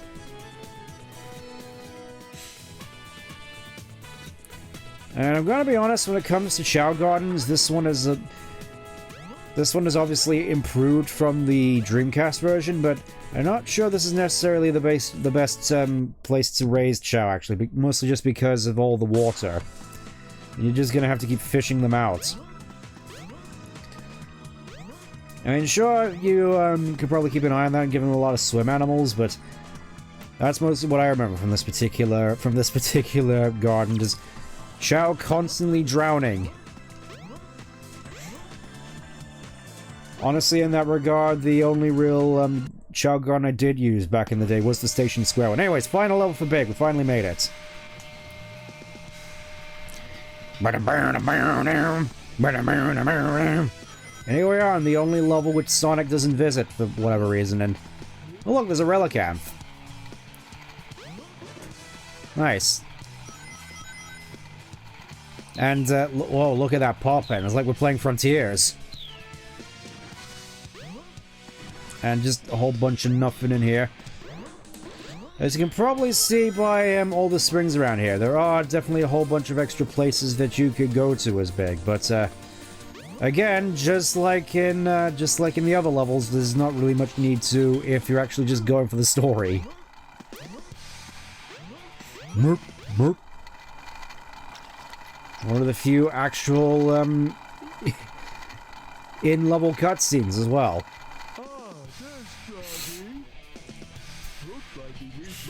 And I'm fairly certain there was a little bit more to this where you actually had to get to him through the tanks, but obviously with the drainage system you just get flooded into here. So you don't have to worry about that, because obviously as the water rises, this little door opens for you to carry on. Which I think was normally where you were supposed to go to get Froggy, but obviously Froggy's just here, so we can just catch him here. In your own time. In your own time. At least I could have sworn he was around here somewhere. There he is. There he is. That's it. Grab a board. Grab a board. It's time to get on the last train. Get on the last train home. Fine, if you're gonna be that way, I'll go over here. Gonna see the cat destroy. That's not until Heroes. That's not until Heroes, or I guess Chronicles, if you really want to count that. Where? Oh, there's that blasted frog. There we go. Now I can finally just get to work on getting out of here. That's it. Come to daddy. Oh, he's actually putting up a little bit of a fight this time, looks like. Don't worry, don't worry. The pain will be over soon. I know you got a hook in your lip. There we go, finally. At long last. Do do do do. Not too bad. Forget Sonic and Eggman, this is the real epic fight. Well, maybe for Big, yeah, because fishing is what he considers an epic fight. We're together again at last, huh? He says as he's got a chokehold on him. He's like, yeah, you're not getting away from me this time. And Big just said, Mon Dieu, you got me in the chokehold, monsieur! Where am I cannot breathe!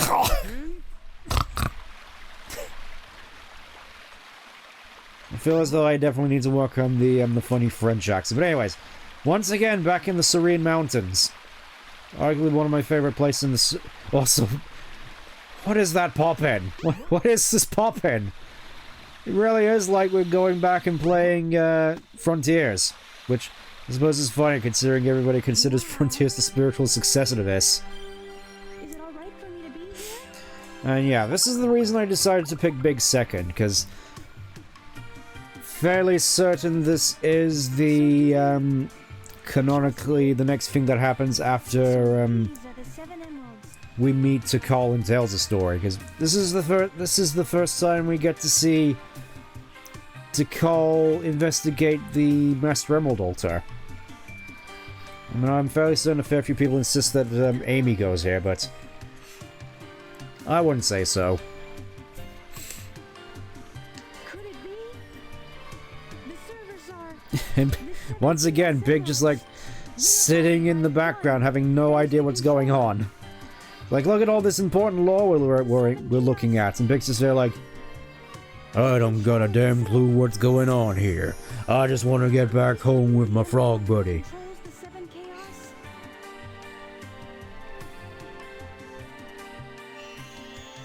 Alright, I guess we're leaving now, bye.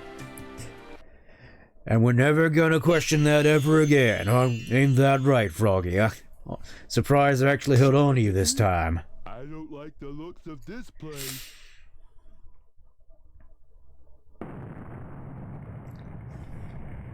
The ship is losing altitude! No point to my rescue or do.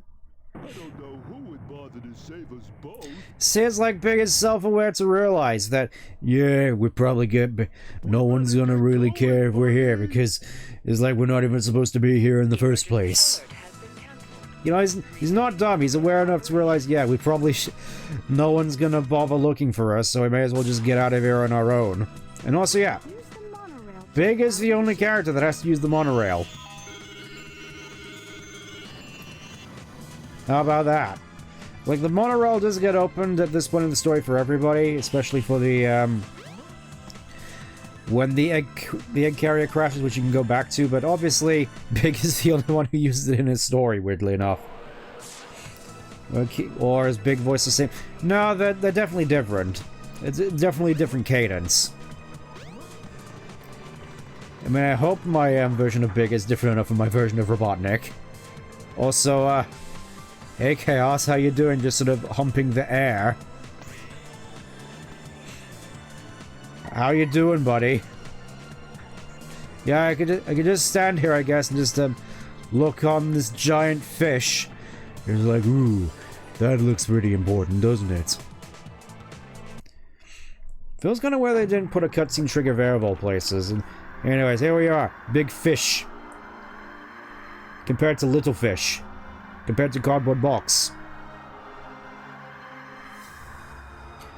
Well, that's the weirdest looking fish I've ever seen, Froggy. You're trying to escape. I'm right on time. And who the hell are you supposed to be, fat man? Get that frog. And don't forget the Chaos Emerald. I guess the last time we get to see my telekinetic powers for a while. And oh no, Froggy's joining Chaos and humping the air as well. I mean, obviously we know what this is about. Yeah, a lot of the animations in this, even in this DX port, I still can't help but find funny. And there he is once again, Chaos 6 with his thick, throbbing tentacles. The frog is possessed by your tail. And Pig's just like, they're just dancing on the spot like, I don't know what to make of any of this nonsense.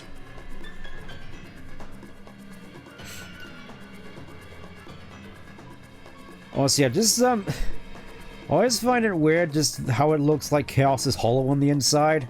And obviously not the case, because... Or at least it's not supposed to be the case. But looking inside, you can just see his bones completely dry. At least what looked like his bones. Damn it, I was too slow. Look what happened. Chaos has transformed again. And now he's even uglier than he used to be. Like, what's with like all the eyes? Gotta go! That was a funny little tidbit from Rock. I was like, uh-oh. Friend, eh? Uh-oh. No sweat. I'll get him back. Yeah, I'll get your friend back and beat up this monster. I'll be a piece of cake.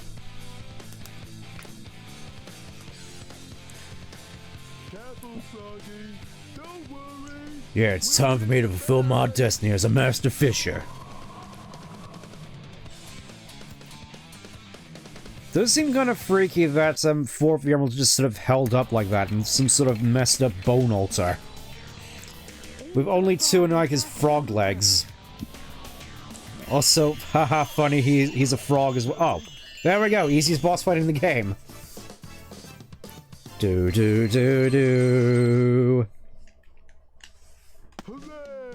Hooray! It's good to have you back, buddy. We're gonna get out of here and not have to worry about any of this eldritch nonsense ever again. Yep, you joined just as we were about to wrap up Big's whole story. And, in case you needed any other indication that Big was dumb, watch this. What? Hey, maybe we could use It's like, I have no idea if I could even fit in this, but you know what? I'm gonna try it anyway. Yeah, he just opts to just hop in and pilot a plane, which he has no idea how to pilot all by himself. It's like, people say Big's dumb, but yet he can do this.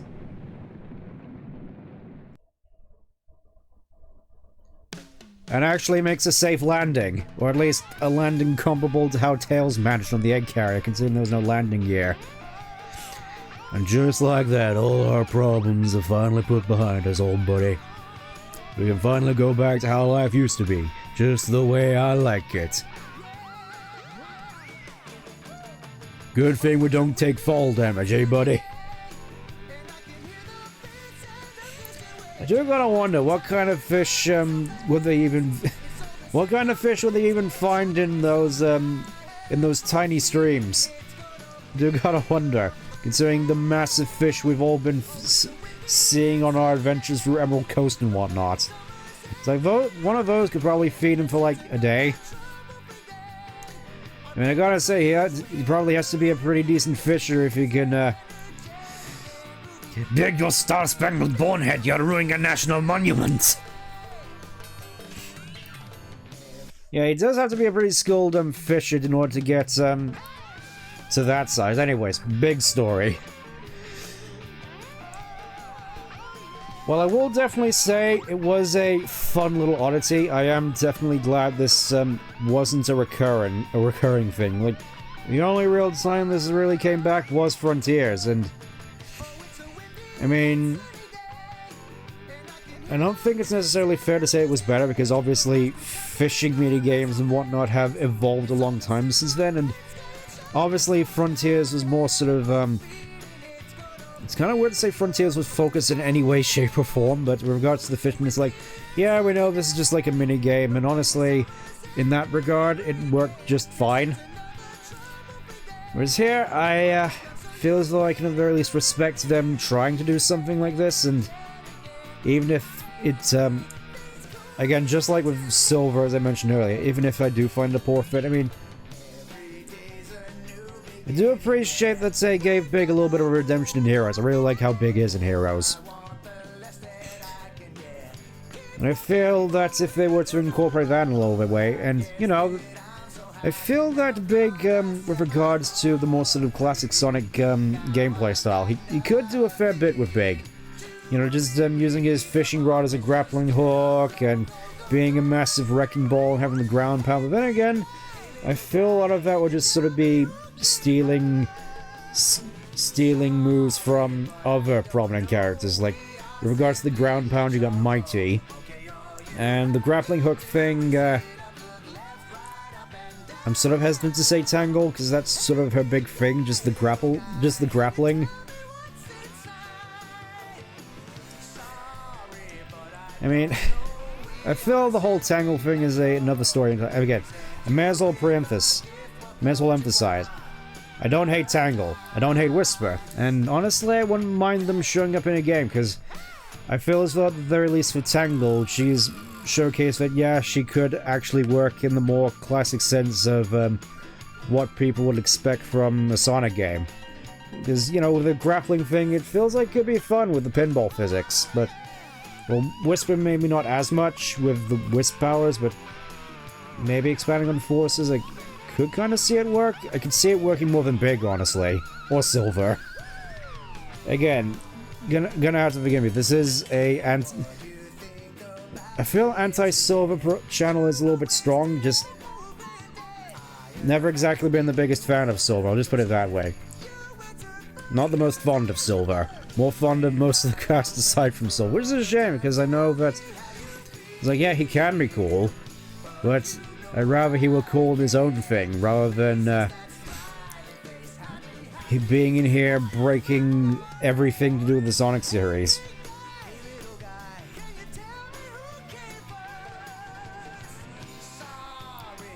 I suppose, funnily enough, now that I mention that, I kind of feel how they handled Big from here on out, just having him be sort of a funny, comedic sort of Easter egg character that shows up from time to time. Like, mainly thinking about Adventure 2. In this respect, I feel that's sort of like the best place for Big, where he's just like, he just somehow ends up in all these weird situations. It's just like, where he has no business being, like the Ark, and it's just like, we have no idea how he got there, he's just here, just enjoying fishing in space.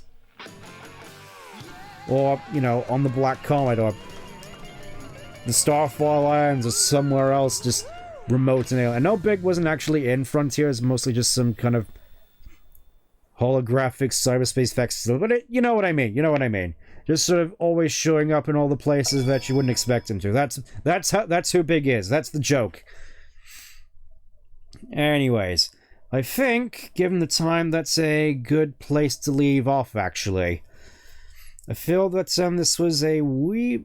I mostly just sort of feel that Tales the story in particular took a little bit of a long time, at least longer than I was anticipating, but yeah.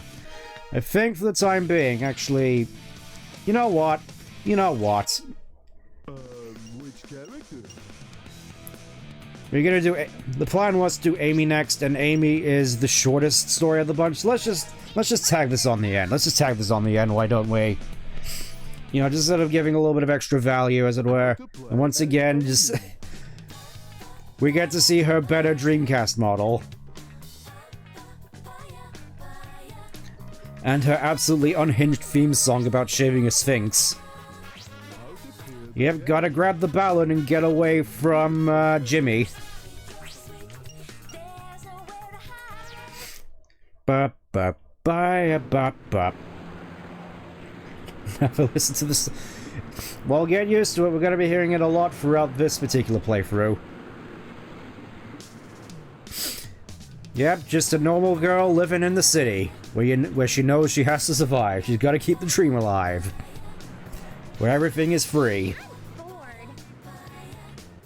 Every day's the same old thing. Same place, different day. I will admit, despite the changes in lighting, I do quite like Station Square's sunset here. Feels extra atmospheric. Also, yes, baguette. Yep, from the non-existent Station Square Marketplace. And also just to emphasize, yes, this is the same Amy and Sonic which were in Sonic CD. As if we need a reminding of that.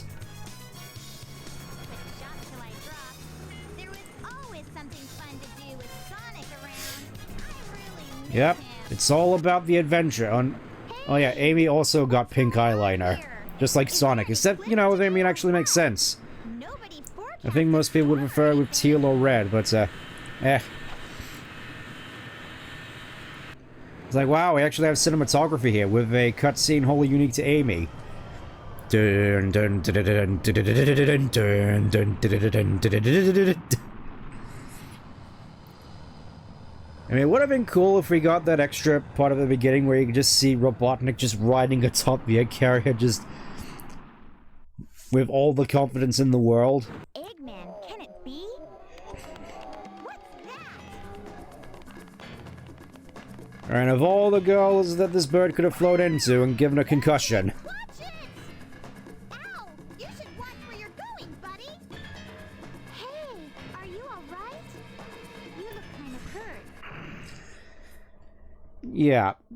Always found this bird kind of weird, because obviously, those with more classic knowledge was like, oh, this is surely a flicky, except it's never really referred to as such. I mean, I'm sure it's referred to under Flynn lore, but I don't really count that.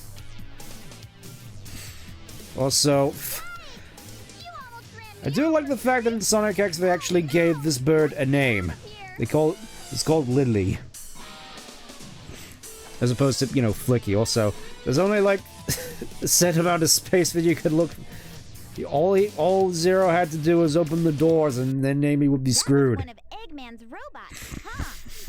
He must have captured you, and somehow you Again, got away, right? Robotnik's robot's still kind of dumb. Don't worry, I'll protect you.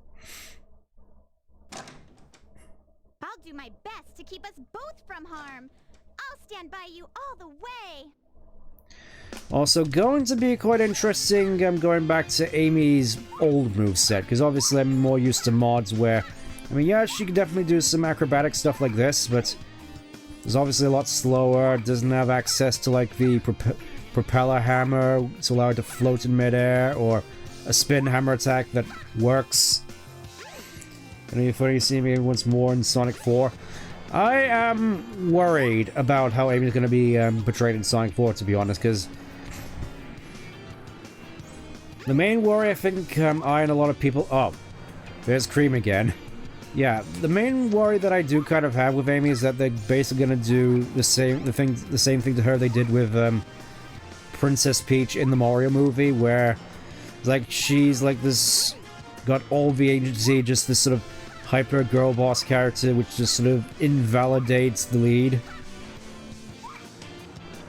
I don't think it was necessarily that bad in the Mario movie, just dramatizing it for effect, because we've seen that all too often in movies nowadays, and I think the majority of people are sick and tired of it. I mean, I am especially, and obviously, like a lot of people, I definitely do miss how Amy is in this game as compared to Crossworlds, where she's basically just like the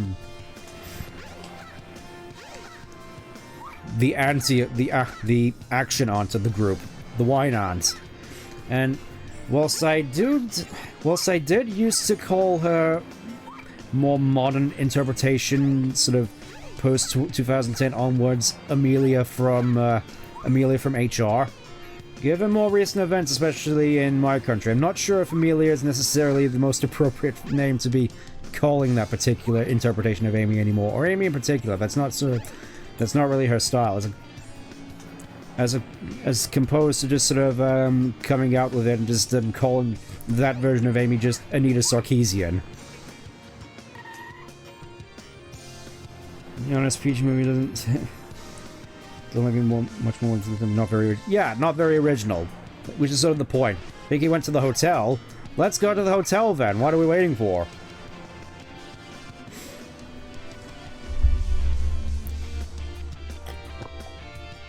I'm guessing you two are just still having your affair. You want to go on a date? You're gonna have to wait your turn. Or, you know, I could just hit you with my toy hammer. Hey, don't bother me. I'm really happy now. Yeah, whatever. You're gonna be heartbroken in a minute, sweetheart.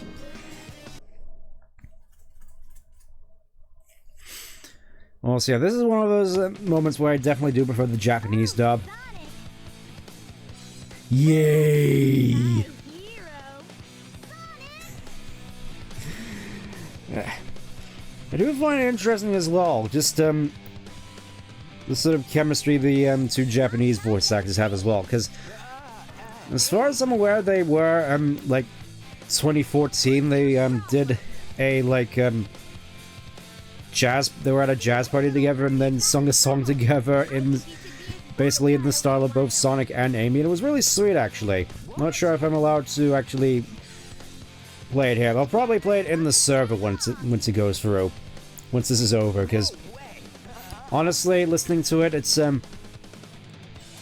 is a nice listen. I'll give it that much. It's one of those nice sort of relaxing jazz pieces, which the sort of thing which I definitely miss from this series. It's like, sure, all the new metal is nice and all, but there's a time and a place.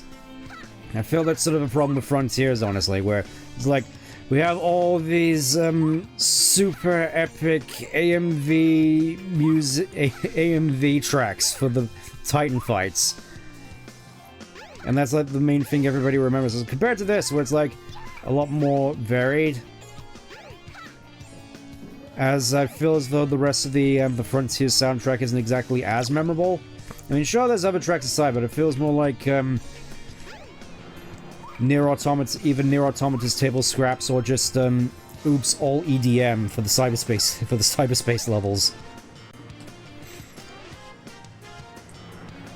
Look at that, just standing right next to the radioactive sea again. I see Sonic.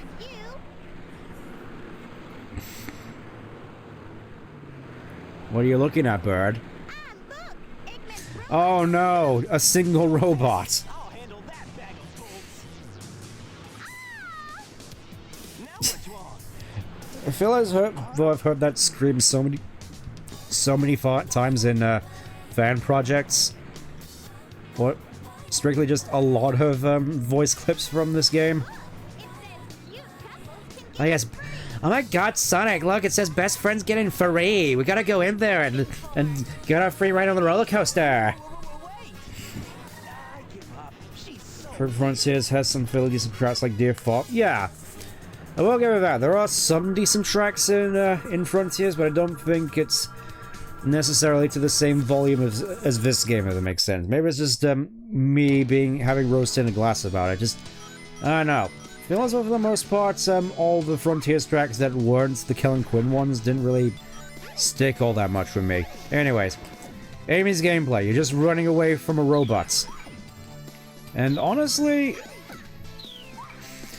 I feel this more sort of goes into how Amy was sort of portrayed for a while in gameplay with stuff like Advance 1, where she has more sort of a completely different moveset, but still kind of works in the framework of the existing gameplay for Sonic and the others, just to sort of present a more sort of unique challenge. And obviously, I do kind of prefer her being brought more in line with the others, just for the fun factor. But I will admit, Advance 1 Amy was definitely a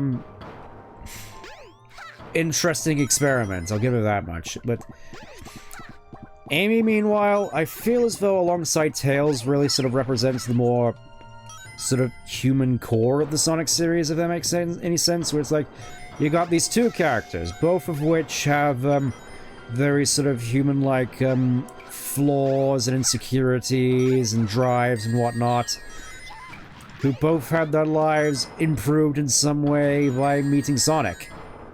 And that's sort of the thing that really sort of drives them. Like,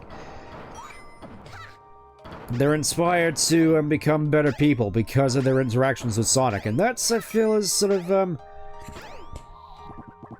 what I feel should at the very least be sort of the aspirational core of this series. Is look at how Sonic has touched these lives and made them into better people.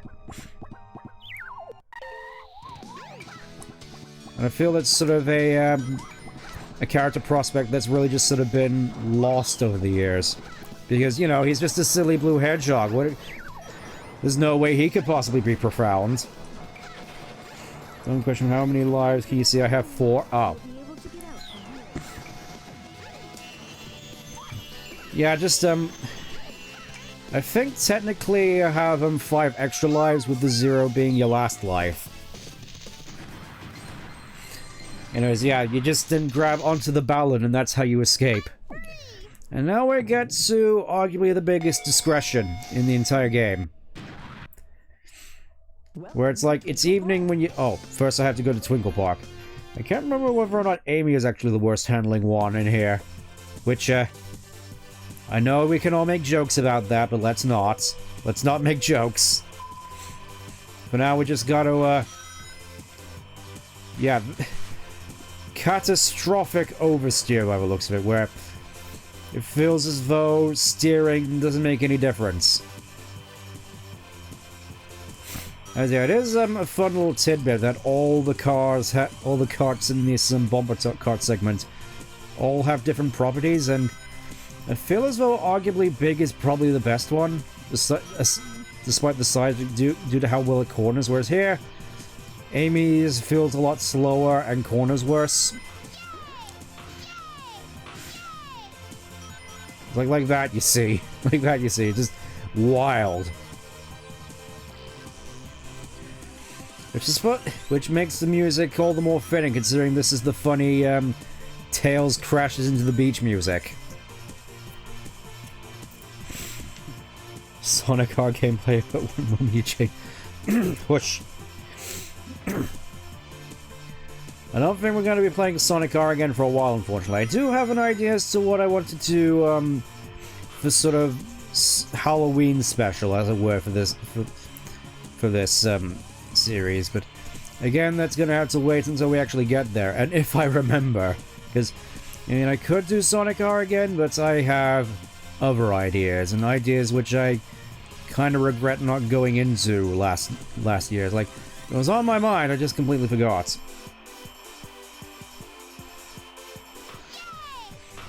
Oh, here now we get the yay.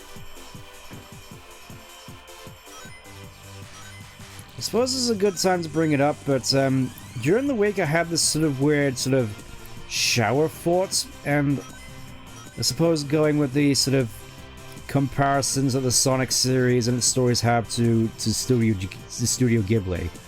I feel that's sort of more sort of properly emphasized with Amy in this game. Specifically, the comparison that came to mind was Spirited Away, and which obviously it would be a crime to compare this to Spirited Away. I know, just hear me out, Mostly with regards to the fact that it's both stories start off with a young girl who ends up in after meeting a, I suppose, similarly aged sort of male character with sort of mythical / godlike characteristics, as it were, with Sonic and Kohaku. And then she ends up trapped in, as we're about to say, trapped in an overworldly situation in which she has to fight herself out. And then by the end, she finds her own courage and is able to fight off the, almost so defeat the thing that was challenging her. Mostly, obviously, in terms of how it's structured, it is definitely different, where Chihiro obviously grows more spiritually strong and is able to best Yubaba's riddle at the end, whereas Amy is more sort of physically capable. What favorite movies in Studio Ghibli? I did used to watch a whole bunch of Studio Ghibli movies back in the day. I mean, not all of them, mostly just like a select few. My Neighbor Totoro was sort of the one which we all grew up watching as a kid, but then of course there was stuff like Spirited Away. I really quite liked Laputa back in the day, and The Cat Returns, though I'm not sure as to whether that counts. I do have Princess Mononoke on Blu-ray on my shelf alongside Porco Rosso. And I know those are supposed to be really good. Also, yeah, time for the discrepancy, where it's like, it's evening, and Sonic is supposedly still in Twinkle Park. Oh, I've seen this sort of situation before. Choice is an illusion, put on the glasses. And there she goes, she's devolved back into her Dreamcast model again. Yeah, even though it's supposedly sunset. Sunset still. This is supposedly taking place after Sonic Speed Highway, even though it's still evening, even though in Sonic's story it was at morning. Feels like a little bit of a mess up, unless it's supposed to be implied to be dawn, which I don't think it's the case. Yosh. That stroking, that petting animation looks so lifeless. Oh, and here we go with one of Amy's standout scenes with Egg Robo. I could have sworn I heard a version of this with lyrics at one point, though it's lost me at the point. Amy has a big heart? Yeah, exactly. She's the sort that wears her heart on her sleeve. And is super earnest about it, as opposed to, whatever she is in Frontiers. Yep. Yep, there he is. We've found the Gamma Man.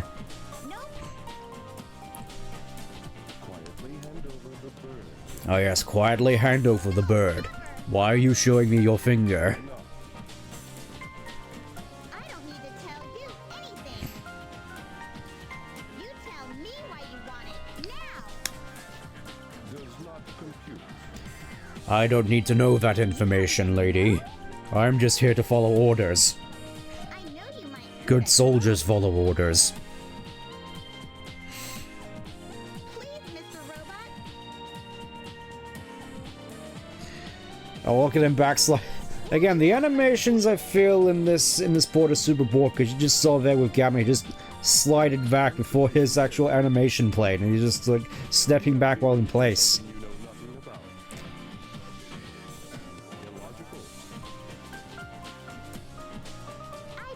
Love is not part of your program. Yeah, that's it. I feel is kind of savage taken out of context. It's like, oh my god, I like pity you.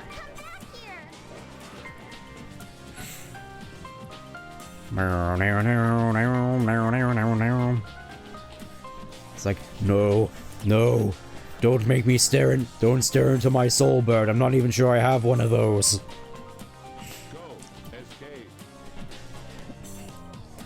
Looking like stop motion animation. I wouldn't say it's that bad. Well,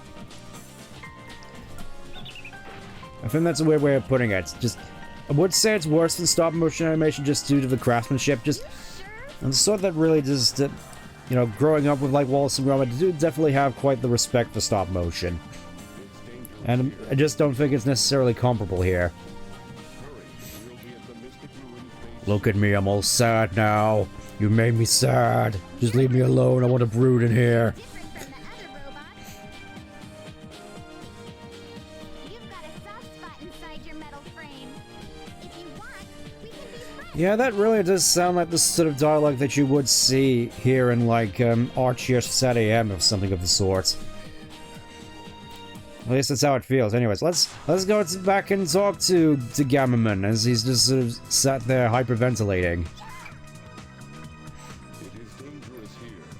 Oh yes, excellent insight, Gamma.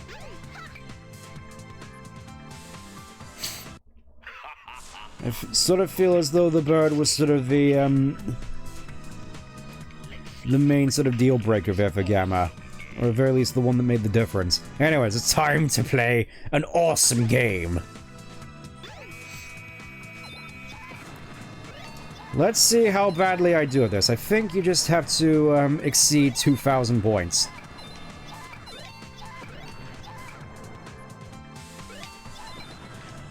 There we go, and then we just sort of wait.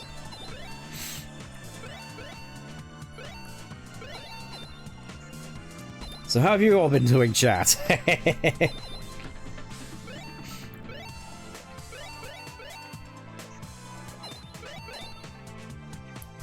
could have sworn on close inspection that, I could have sworn that the hedgehogs on this little minigame had, like, tipples on them. I'm guessing that's not supposed to be the case, just, something I couldn't help but notice. Anyways, get the warrior feather. Which, honestly, in this game is kind of pointless, gonna be honest. The spin hammer attack. Press and hold the action button and move the direction. Ah, yes, the control stick. One word, control stick. So here's how it goes. You step down here, and then you hold your hammer out, then you spin it, and then you just spin in place. Obviously, this would be... I'm guessing this is supposed to be like a panic sort of get-off-me tool, but you could just jump and hammer. Honestly, it's a shame, really, because... Obviously, a lot of mods to this game have sort of improved this by allowing you to actually move while doing it, and doing it in the air as well. Which is cool, but...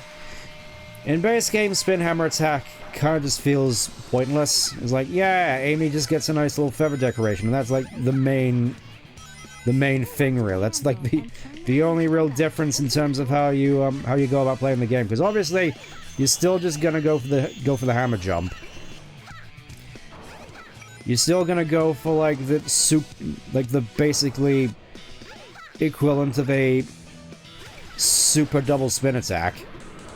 I do kind of appreciate at the very least that they brought that over from for how Amy plays in Origins. Well, they actually found a way to make her work in classic style by basically just giving her a souped-up version of the Insta-Shield. Well, I say Insta-Shield, it's double spin attack.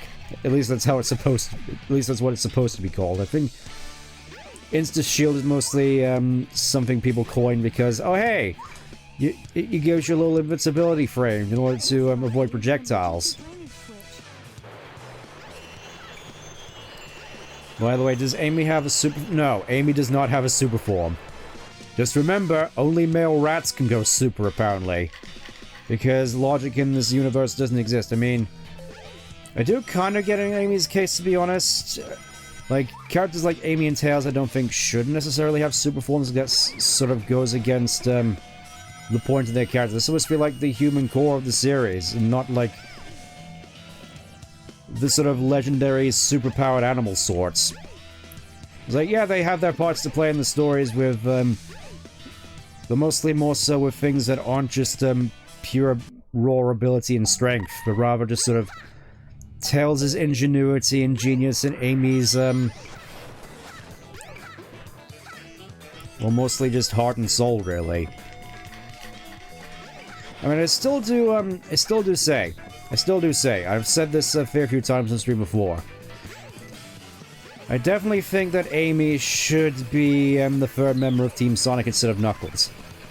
I mean, obviously, Knuckles, I'm fairly certain most people who play this game would agree that Knuckles is best off with more sort of thought-provoking solitary tales compared to just bumming around with Sonic and Co. all day. This sort of diminishes all his responsibilities about getting the emerald and whatnot. You know, in that way I feel as though Amy could still have a fair bit of agency and not having to be written the way Ian does. Where she could still just be, you know, still feisty and spunky and still really pining after Sonic and all the adventures he goes on, but still fully capable, which I think this game is trying to show you. Yes, despite the fact that Amy's abilities are considered lesser compared to the rest of the cast, she can still hold her own. I mean, of course that was before it was sort of slightly retconned. Well, mostly just going off of gameplay elements with the fact that her toy mallet can apparently destroy robots. Because yeah, it is supposed to be basically a toy squeaky mallet. That's what the Pico Pico Hammer actually is. And yet, despite that, Amy can use it to destroy robots, and I think Ian at one point said that he sort of views Amy's hammer as being like Mjolnir. I personally kind of disagree. I sort of like the idea that it's not so much a thing with the hammer, but more so a thing with Amy herself. Whereas, like, if anybody else were to use the hammer, it mostly would just be, like, a normal squeaky mallet without any capability of destroying robots. Mostly just because of Amy and who she is, with the fact that, she's kind of weirdly freakishly strong now that I think about it. That's what makes the hammer so potent. Because one thing I do kind of appreciate here, with regards to Amy, at least in the latter games, is that she actually did make strides to improve herself. As opposed to, I guess, the games under Flintstone, it was just like, no, Amy's perfect the way she is. She's just out to spread her love with the world. There's nothing wrong with her. There's nothing that needs to be improved. Whereas Amy was more so striving to improve herself back in the day, with taking up kickboxing and using, and doing weighted training a la Goku, in order to sort of facilitate and actually get in a good enough shape to keep up with Sonic. And that's, you know, that's sort of something that's inspiring to a lot of people. Just this person who's willing to go so far to improve themselves, even if it isn't exactly in the most healthy of manners, but he's still inspired to do it and go on all these adventures and possibly actually win Sonic's heart. Because I feel that the whole romance subplot, obviously, that's something that's never actually going to get proper closure in any way, shape, or form. But I feel that kind of misses the point of Amy's story in the first place. Assuming that Amy and Sonic's dynamic is a will they won't they, as opposed to they are. Because I think that, all things considered, Sonic and Amy are sort of perfectly fine with the relationship they have. You know, where they, you know, Sonic still has someone pining over him who's able to keep up and is still able to go on adventures, and Amy always has someone to strive towards and improve for. What's this place? And in that sense, Amy also almost becomes sort of like a mini Sonic in that sense, where, like Sonic, she's going around on various adventures, helping out people as she goes. You know, it's kind of beautiful to see a character like that. Also, I'm fairly certain there's no reason for Amy to actually be in the temple area for whatever reason. Yet she ends up spawning here. No idea why. It just sort of is, honestly. Let's see, anything interesting with these fellas?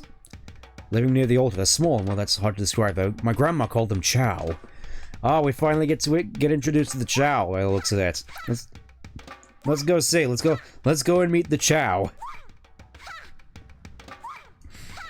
Also, I can't help but feel that, as soon as I got to Twitch, a lot of my streams are longer than when they usually would have been, because normally I just sort of end at the 10-hour mark, the 2-hour mark, and here, we're just sort of, still going. Nothing outlasts you. Let's say more so, 2.5 at the latest, and yet here we are still going. Nothing outlasts the Energizer battery, it just keeps going. That's fine. Amy only has one more level, so it's not too big of an issue. Also, yeah, they didn't update the Chow models at all, so they're still using the Dreamcast models for the Chow with the emotion balls that look worse. Well, I'm glad you're still enjoying the Dempic.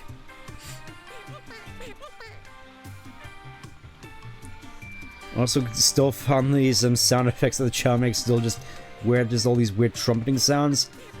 Nothing like the baby sound effects that make it Adventure 2, which I'm more familiar with. It's just. Also, yes, this is our first introduction of Tikal and Chaos.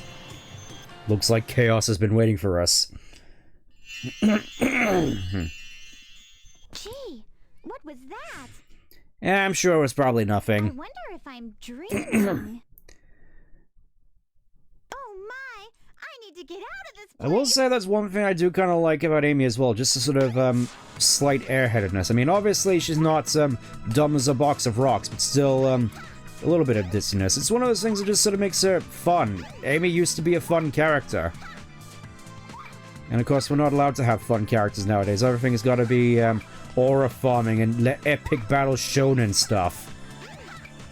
Or girl bossery. Well, honestly, the depiction of Amy I do quite like is actually from the promotional stuff from Superstars, where you just have her being this cute, where she still has her adoration for Sonic, but at the same time she's also just this fun little pink gremlin thing with a big hammer. You know, that's one thing that I kind of wish Amy was more like, Tinkaton. Like, I really like the sort of Tinkatonness that Amy used to exhibit.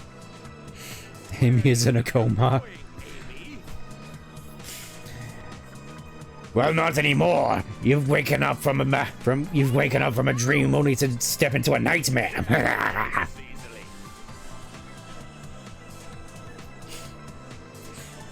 Wow, Sonic and Tails just arrived a second late, apparently. Yep, I'm just gonna walk up to you and stand up, Robotnik. That's how this definitely worked. I mean, I guess I can see this from Amy's perspective as opposed to hurrying to her aid. It's just like, the heroes are here now. Never fear, citizen. It's a Chaos Emerald. What? I don't need you when I'm not. Yes, I'm going to throw you off the ship myself now. Well, you know, I can just get Gamma to do it. Sup? Again, I feel that Gamma's introduction in Tails' story was arguably the weakest, in all honesty. But yeah, to go back to the sort of Spirited Away comparison. Obviously, here, the Egg Carrier and just sort of this hostile environment she's been trapped in is very much like her time in the bathhouse, and obviously her showing kindness to Gamma is very much like, well, not one for one, but similar to her garnering inner strength after the whole thing with the river spirit, which everybody thought was just like this disgusting sewage monster, and yet Chihiro was the only one who saw in him more than that. And it's similar with Amy and Gamma in that sense. That's one of Eggman's clunkers. Out of my way. Yeah, that's one of Robotnik's clankers. Oh my god, Sonic, I can't believe you, like, said that. We don't have to say clanker anymore for some reason. You don't need to hurt him, okay? Still, I can't believe Sonic said the clunker word. That's kind of wild nowadays, gonna admit. Guess I'll let him go Like, then. I don't really care that much. The egg carrier's losing altitude. We're fresh out of time. Take Amy and Oh, we're gonna see Amy's model freak out again. This is gonna be interesting. I'll nail that egg. Oh yes, I'm gonna nail him to the cross. That was kind of a weird way to say that, son. I'm not gonna lie. Me, Sonic. You're my hero. Yes, and then Gamma just starts starts just excreting the Wikipedia definition of hero. Come on. Why are you helping me? I said we'd be friends. Why are you constantly siegeing out? Maybe another dumb question. Why are Robotnik's Eggman's not the kind of man. Why are Robotnik's robots able to emote? That's a very good question, honestly, because I'm not sure it's necessarily an AI thing, because obviously Robotnik made a huge deal about that with Sage, but I can only guess it's faulty programming on Robotnik's. Oh yeah, there we go. Amy's model's freaking out again.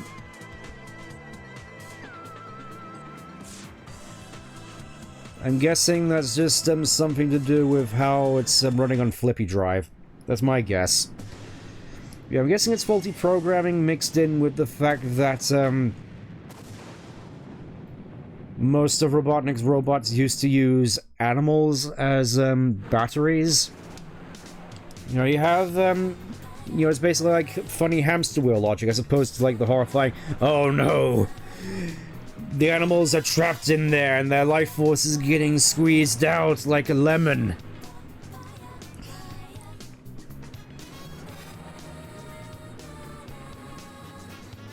Alright, I'm off to go and see what the Robotnik's doing over there. Well, I mean, this cutscene's also pretty funny, because knowing the context of Tails' story. Sonic is doing. He's always rescuing me, it seems. I should be more independent. Yep, this is all Amy's old thing back in the day. The fact that she needs to be coming to her own so she can go on adventures all by herself without having to rely on Sonic. No wonder they were after you, my Oh my god, Robotnik, why are you firing a missile at the city? Everybody get out! Everybody run! Robotnik's about to nuke the city! I like how Amy's just having like this heart-to-heart with the Flicky whilst Robotnik is nuking the city off screen. That's it, Robotnik, I'm gonna kill you this time. Your reign of blood and suffering's gone on long enough. I bet he does. So I'll help you find your family. This is so funny knowing the context it tells the story, I'm not gonna lie. The robot said Dr. Eggman's base. No, it was a dud. So what do you say we check it out? Yeah, Amy does have the shortest story of the bunch, but before we go into the Mystic Ruins, there's something that I have to get first. This may take a little bit. I think this may be the thing that takes the longest in all of Amy's storyline, to be honest, because we gotta go back to the egg carrier, because there's something I need to pick up. It's not wholly necessary to the story, but I want to get it anyways. As yes, Amy is one of the few characters that actually needs to go back to the egg carrier at some point. Spoilers. It's just a shame that Amy kind of struggles to get up these slopes. I mean, it's not the biggest deal in the world, considering you can just do stuff like this. Her hammer jump really helps. It really helps her movements. It's like the one thing that's like her saving grace in this game. Really helps with the movement options. Yeah, Amy's hammer does bring out hearts, which I'm guessing is part of why it's so powerful in Amy's hands, and specifically Amy's hands. You know, it's sort of like an artifact weapon in that sense. And as we need to do more Hodgehog hammer.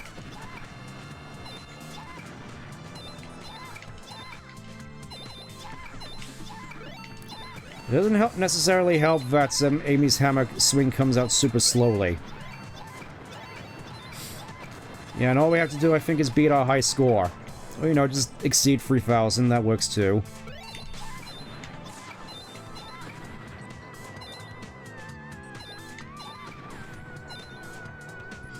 And just like that, congratulations.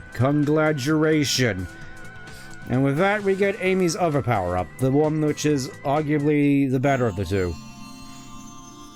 A hammer that is big and green. Here's the long hammer. Your attack radius is now increased. Try Yeah, this basically with just a hammer attack. gives us a better reach in our attacks. Like to think that Amy also has it. Yeah, I think I've heard that joke before. explained elsewhere. The fact that Amy also has inhibitor rings, or maybe it's, well, maybe not in this game, but maybe the rings she wears later on in later games are also, weights. To go along with her weighted training thing from battle. Yeah, Amy has definitely had a bit of a roller coaster in terms of characterization, in all honesty, because, I mean, not including just how botched she was in the 2010s, just thinking back to Sonic Battle, which is like the, I think the craziest she got, where she literally manifested her own hallucination of Sonic to fight on her behalf. The train headed for Station Square will be departing soon. Like, Amy was up to some crazy stuff in battle, gonna be honest. I mean, I will definitely say this much. It was entertaining, which, you know, that's sort of the whole point. Amy was... Amy is a fun character who will fly out the handle if you cross her like that. And honestly, I kind of feel as though another good example of Amy's characterization, possibly, I know that some people may debate this, is Sonic X, where I know that Amy's sort of obsession with Sonic was taken to new heights, arguably to her detriment, but honestly, outside of that, she had a lot of fun interactions where you really got to see her feistiness and temper breakthrough. I feel as though we don't necessarily get to see a lot of Amy's temper nowadays, which I feel is sort of part of the appeal. Like, she can be a demon with her squeaky mallet when she wants to be. Hope the cards also... the cards. The cards. Because that's like the... According to Ian, the cards are like Amy's singular character trait. Apparently. I mean, I don't necessarily mind the cards as sort of like a background thing, because obviously the original point behind the cards is that tarot cards were considered just like a popular hobby with Japanese schoolgirls back in the 90s, and that was more sort of, oh hey, she's into this sort of thing, which makes it, which sort of emphasizes that she's like a normal, like, schoolgirl, basically. And then Ian just like, ah yes, we're gonna turn this into her entire character, and then have her just wield the cards as like magical powers just in Frontiers, and no. No, no, no. That is not how that goes, sir. Didn't know that? Yeah. Yeah, tarot cards are like, at least were a popular hobby with the Japanese youth back in the 90s. Not sure if that's still the case nowadays, but I feel that it's at the very least something that a lot of kids in Japan can relate to, because for whatever reason, a lot of Japanese schoolgirls really do seem to be into the occult, you know, alongside plushies. I think this is another instance where Amy also gets a unique level segment here. I feel as though that's something that I do kind of respect with Amy's playthrough, is that she gets the most sort of unique level segments out of all the cast compared to Sonic. I mean, Hot Shelter's basically her standout level, in that it's the one where she basically gets it all to herself and all the parts of it like Sonic normally would. Gets her own, like, unique segments in Final Egg like this one, and then also, Fakery Way in Twinkle Park. That's unique to Amy. So it really feels as though, while Amy's story is definitely the shortest of the bunch, they really wanted to make it distinct, which I can kind of respect. And honestly, I'm gonna be honest, maybe it's just me being used to it, Amy doesn't feel quite as bad as I probably would have given her credit for. Also, her air momentum here is just kind of weird. And now we get to arguably the most egregious part of Amy's whole playthrough. Pick a door.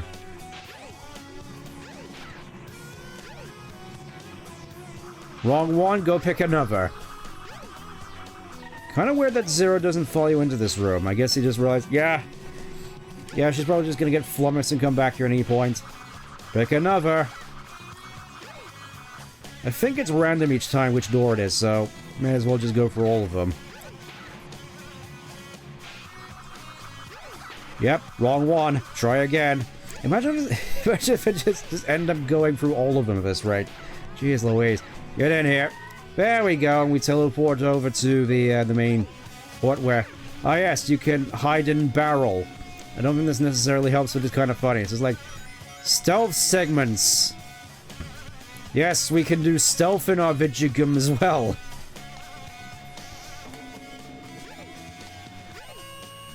Though, honestly, I don't think there's much of a point. It's just more so a funny thing you can do.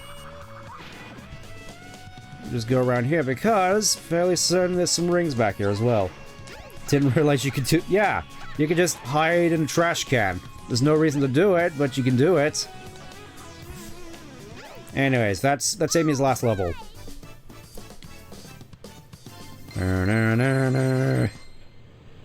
Yep, missed everything. Yes, you missed me going on another tirade about Amy and her freakish Tinkerton strength.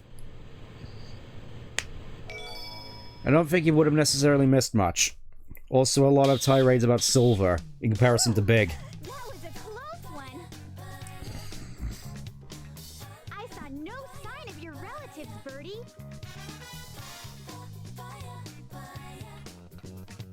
Oh, you escaped from the... No, you don't say. That's like, ah yes, the second place will look. The place that seemed the most obvious. Let's investigate, wanna?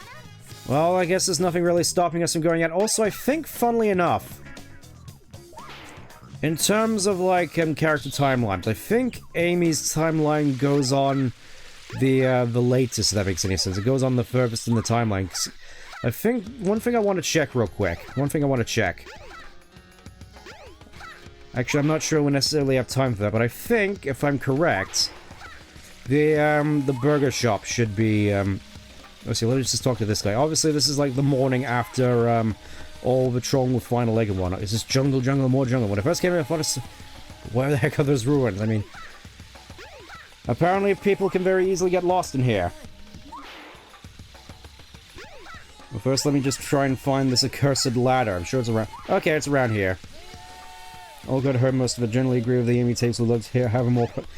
Yeah, exactly. It's just a lot of the stuff which just makes Amy more fun as opposed to just, I want to share my love with the world. Just somehow being more robotic than Sage. I think Amy is arguably one of the slowest climbers of ladders in this game as well. Either her or Gamma. Also, these sound effects I've heard a lot in fan games as well.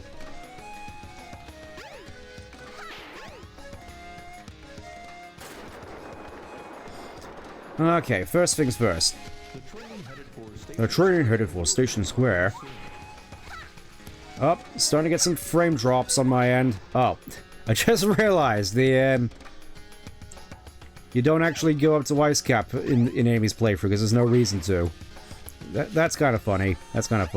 Anyways, let's just go to Station Square real quick because I want to see. The sea. Also, I'm fairly certain we can get to Egg Carrier from here anyway, so... I don't think much is lost. Again, fairly certain we're at the furthest point in the timeline so far. Are you ever to go to bed at night? When you think about it, normal life is underrated. Don't you agree? I mean, yeah, can get a little dull sometimes. And I'm pretty certain Amy would disagree regardless. He's like, screw normal life. I'm here for the adventure, and... Oh, look at that. She finally got a job here. Look at this uniform. Not only did we become friends, I'm now working here with him too. Do you think he thinks I'm cute? You should have told me about that. Thankfully enough, Amy does get a full bunch of more unique interactions with the Station Square residents, mostly because, well, she lives here. Or at least did live here until getting an apartment in Central City. And then, I guess, moving again? I'm not entirely certain where Amy's supposed to live nowadays. Looks like it left me. I guess it doesn't like me anymore. I never dreamed this gonna... Yep. Sucks, doesn't it? What about you? Yep, just talking about some of the egg carrier just in the bay. I'm guessing that's where he got his missiles from.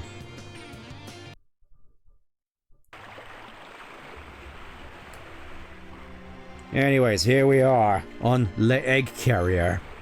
carrier of eggs, with no eggs on it anymore. All of them are broken.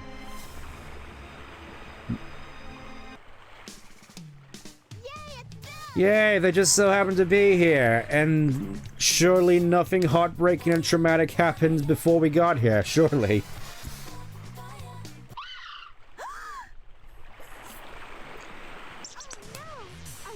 I'm fairly certain that broke all his bones. At least all his hollow bones, because birds have hollow bones, don't you know? And now they're all dust. And now we get to see the first instance of Amy's wrath. Something which I still miss.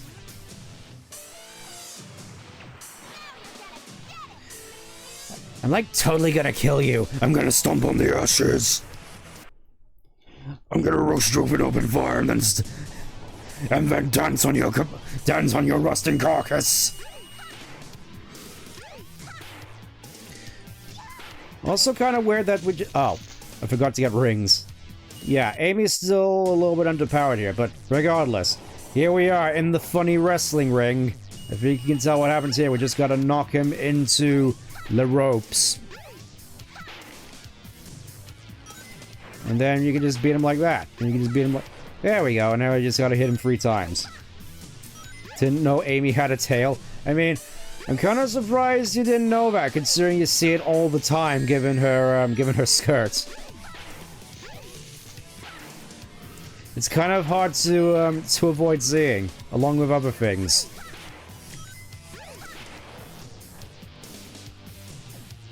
Oh, so fairly soon we, oh boy, it's time for Mayro Party. It's time for Mayro Patry.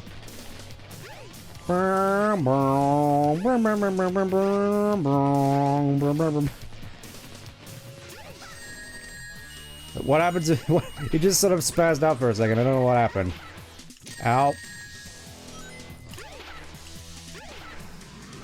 Alright, on the third F5. Hitting it for the free count, and it's over.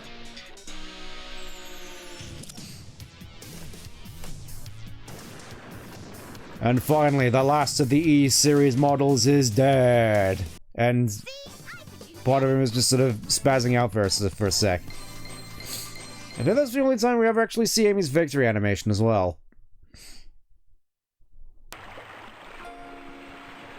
Alright, Lily's bones are now powder. Are you okay? Can you fly? I think we got other things to worry about, Amy. It's more so can he breathe more than anything. Ah, look at that. I didn't actually notice that she gave him bandages.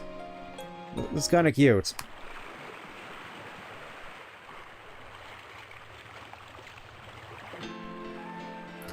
And look at that. He can even with hollow wings, he can still fly.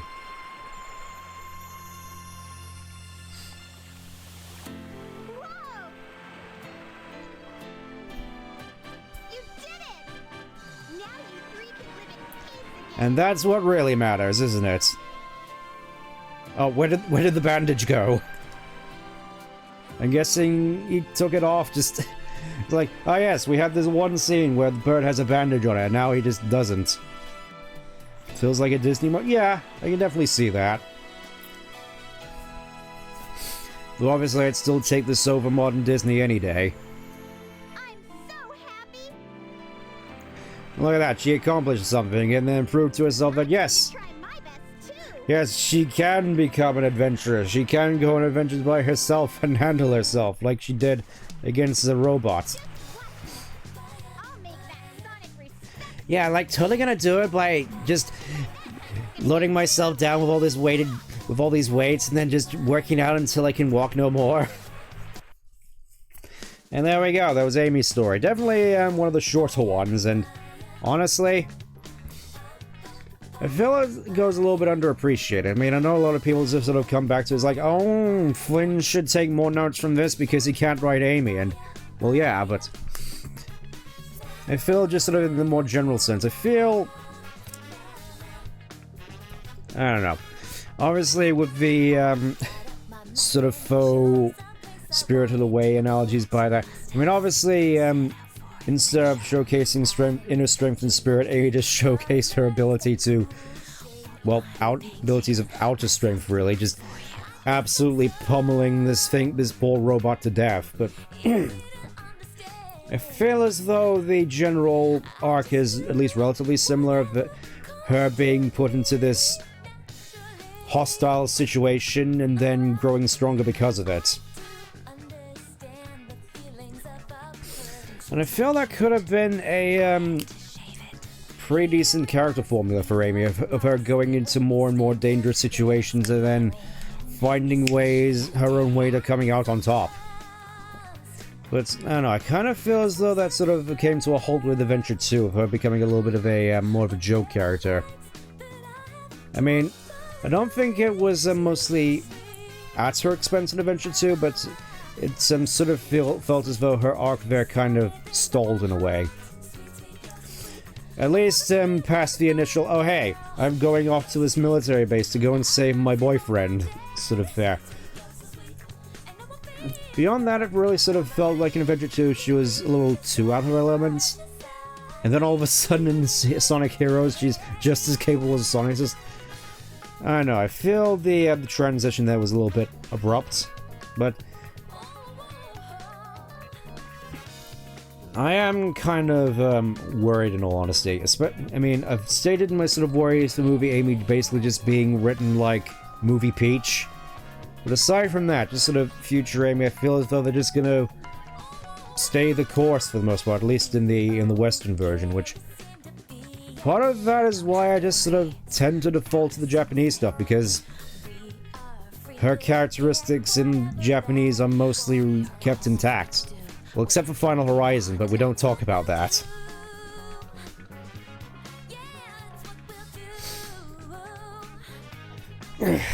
Well, I think, well, that was in terms of playthroughs, that was basically all that I planned to do this time around, you know, similar to how I did last time, so next time is going to be, well, the finale. We're going to be doing, oh, Johnny Gioli, Ted Poley, Dread Fox. Yeah, next time we're going to be doing Gamma, Knuckles, and the ending. You know, similar to how I did it last time. I'm guessing that's definitely going to be one of the shortest streams, but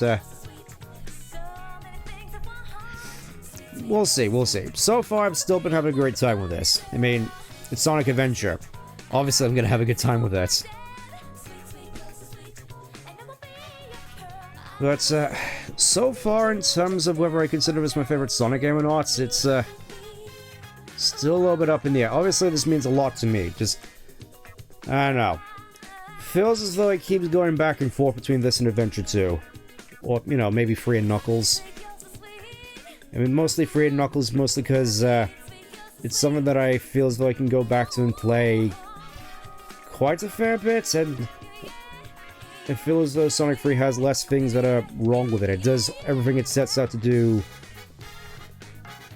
better, compared to here, where it's like, it tries to do a lot of things and a lot of them don't work out. I think that's a good way to do it.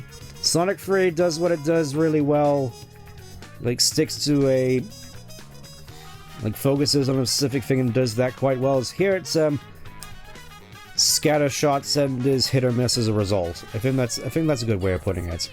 I feel as though I probably should be saving this for after I finish the game, but that's sort of the fault I have so far. I will say this at the very least, the weaker aspects of the game are definitely the mercifully short. Like, especially with Big, and I do kind of find it weird that Amy, of all people, gets the shortest story.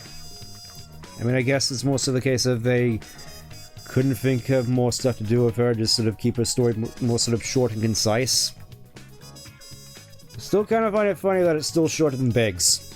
But anyway, you too, Mart. So yeah, and with that, I think, with 40 emblems, Sonic Drift Racing, one word, was added to the list.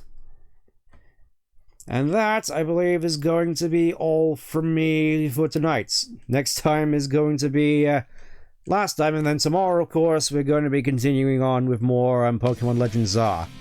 Gotta be honest, that's the stream I've been looking forward to most, weirdly enough. Mostly just because I found last time to be quite a bit of a laugh. But we'll see what happens. We'll see what happens tomorrow. But regardless, I want to thank you all for tuning in once again, and I'll see you next time. Take care.